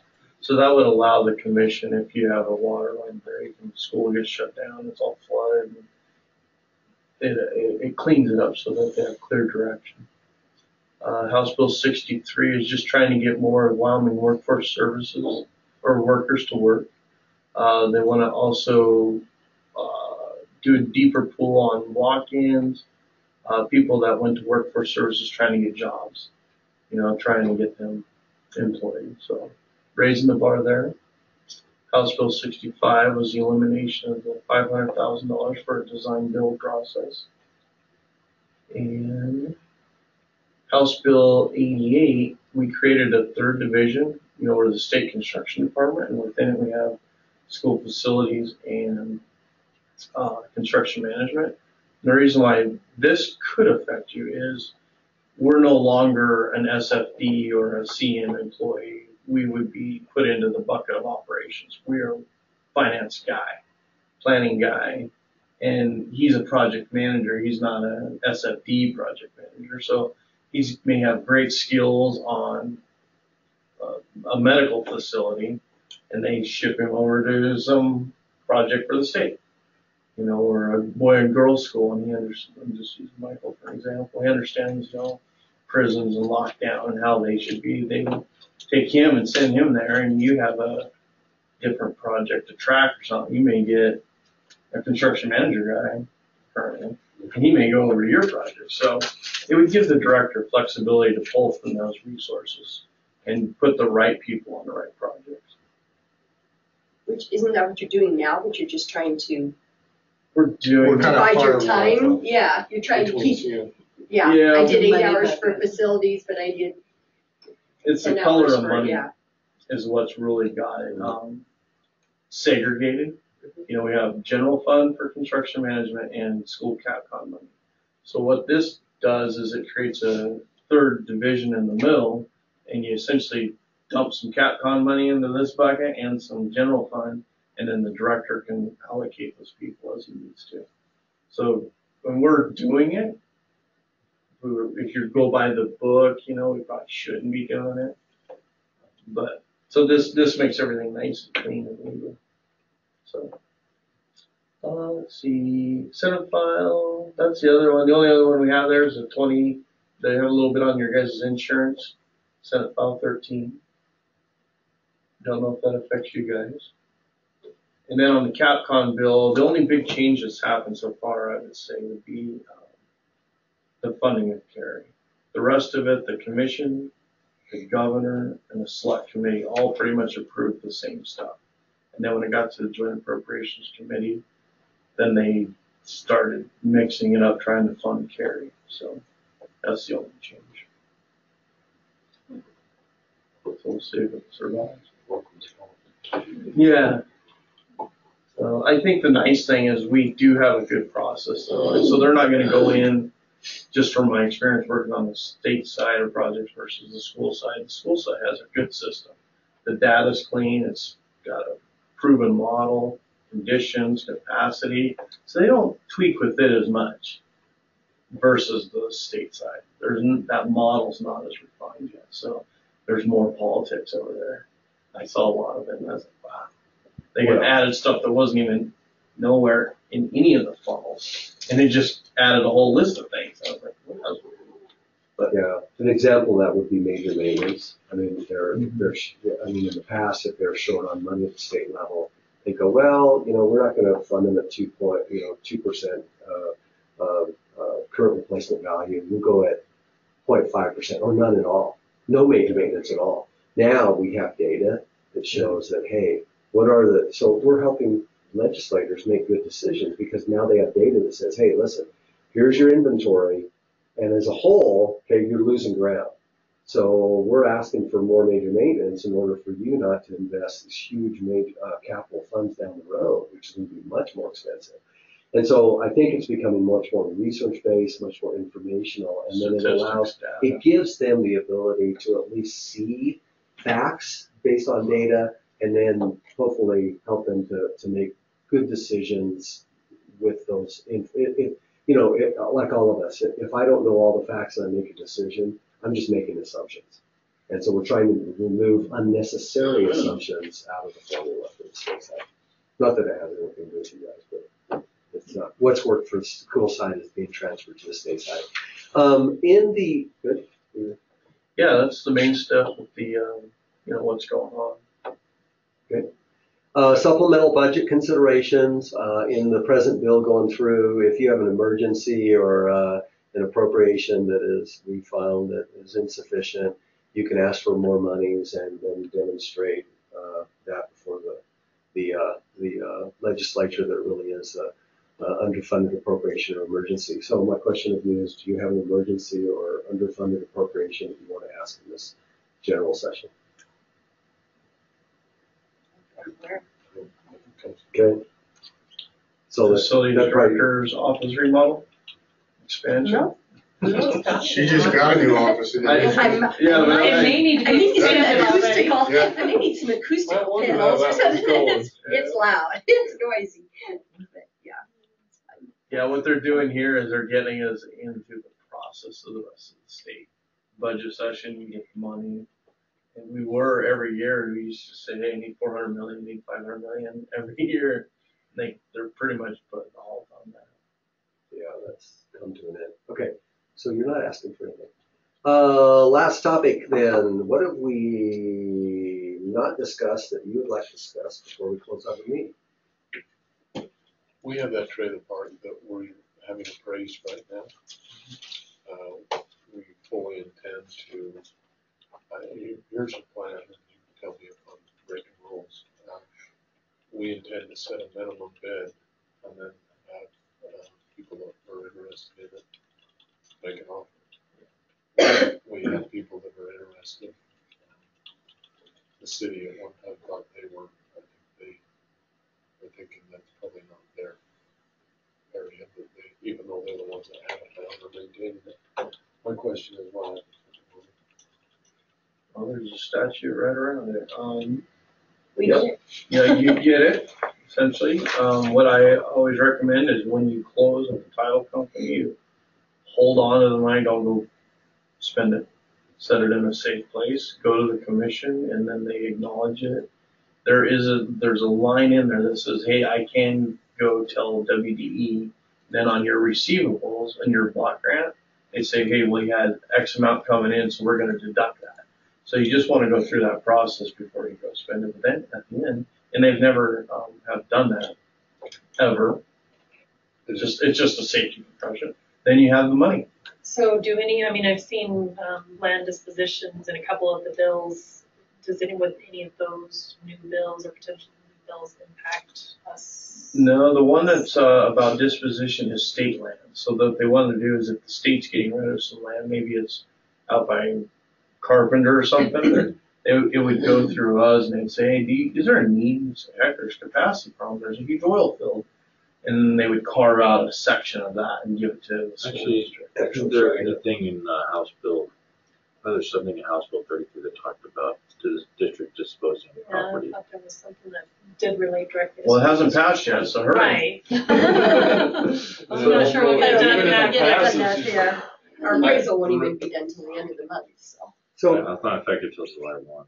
here's kind of the actual state statute on land disposition.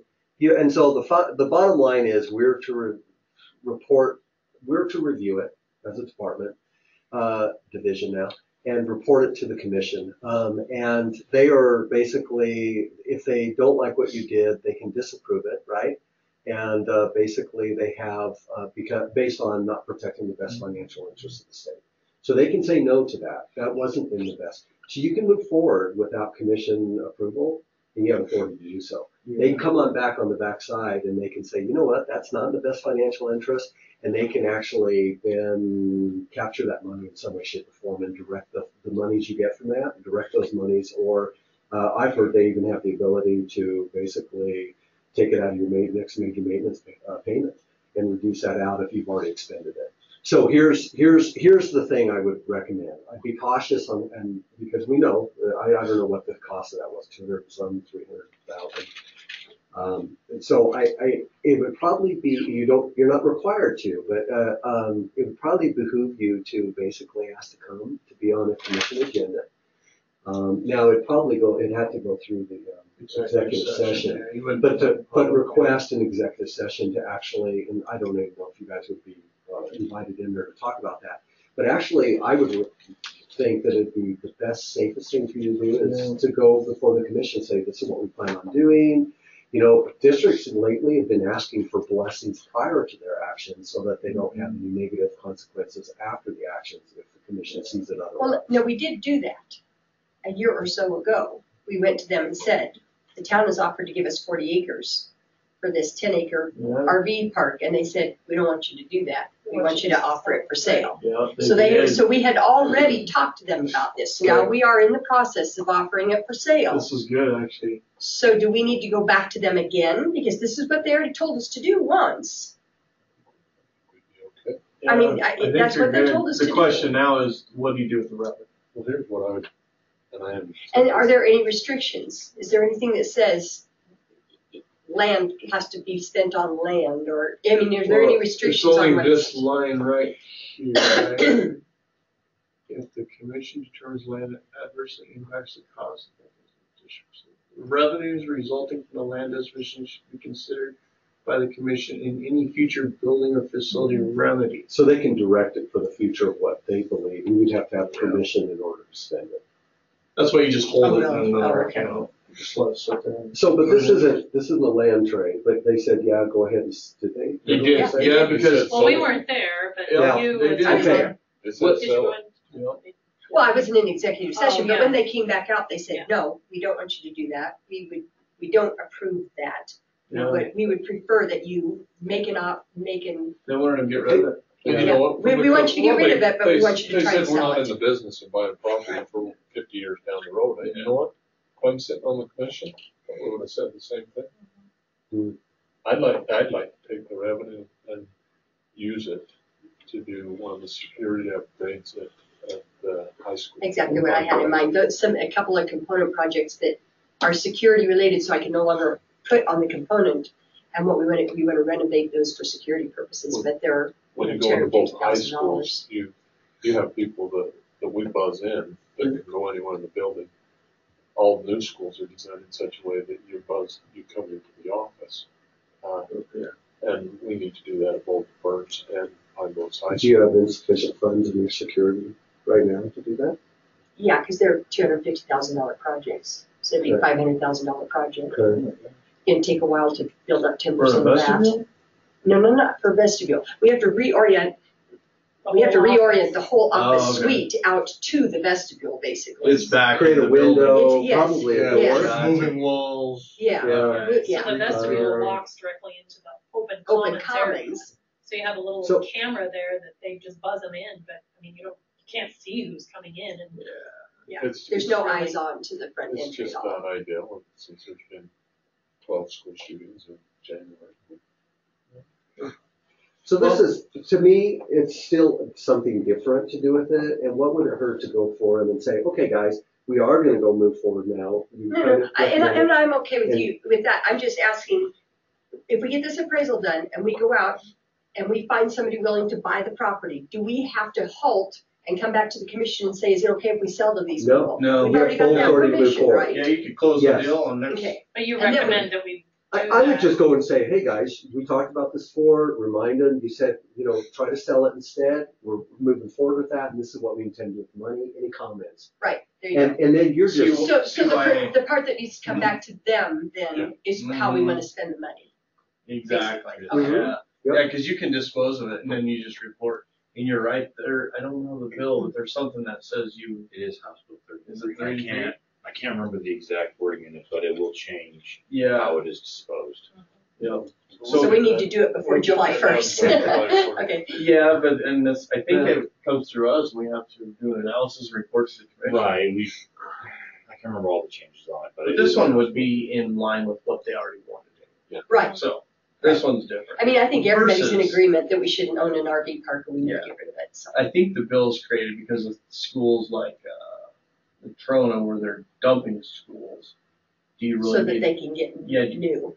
One may say, I don't know. But do you really want to liquidate those assets? That's because you can come back with $100 million liability in 5 years. So that's a big swing.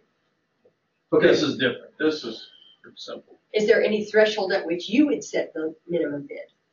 Or do you care? I would take the appraisal plus something.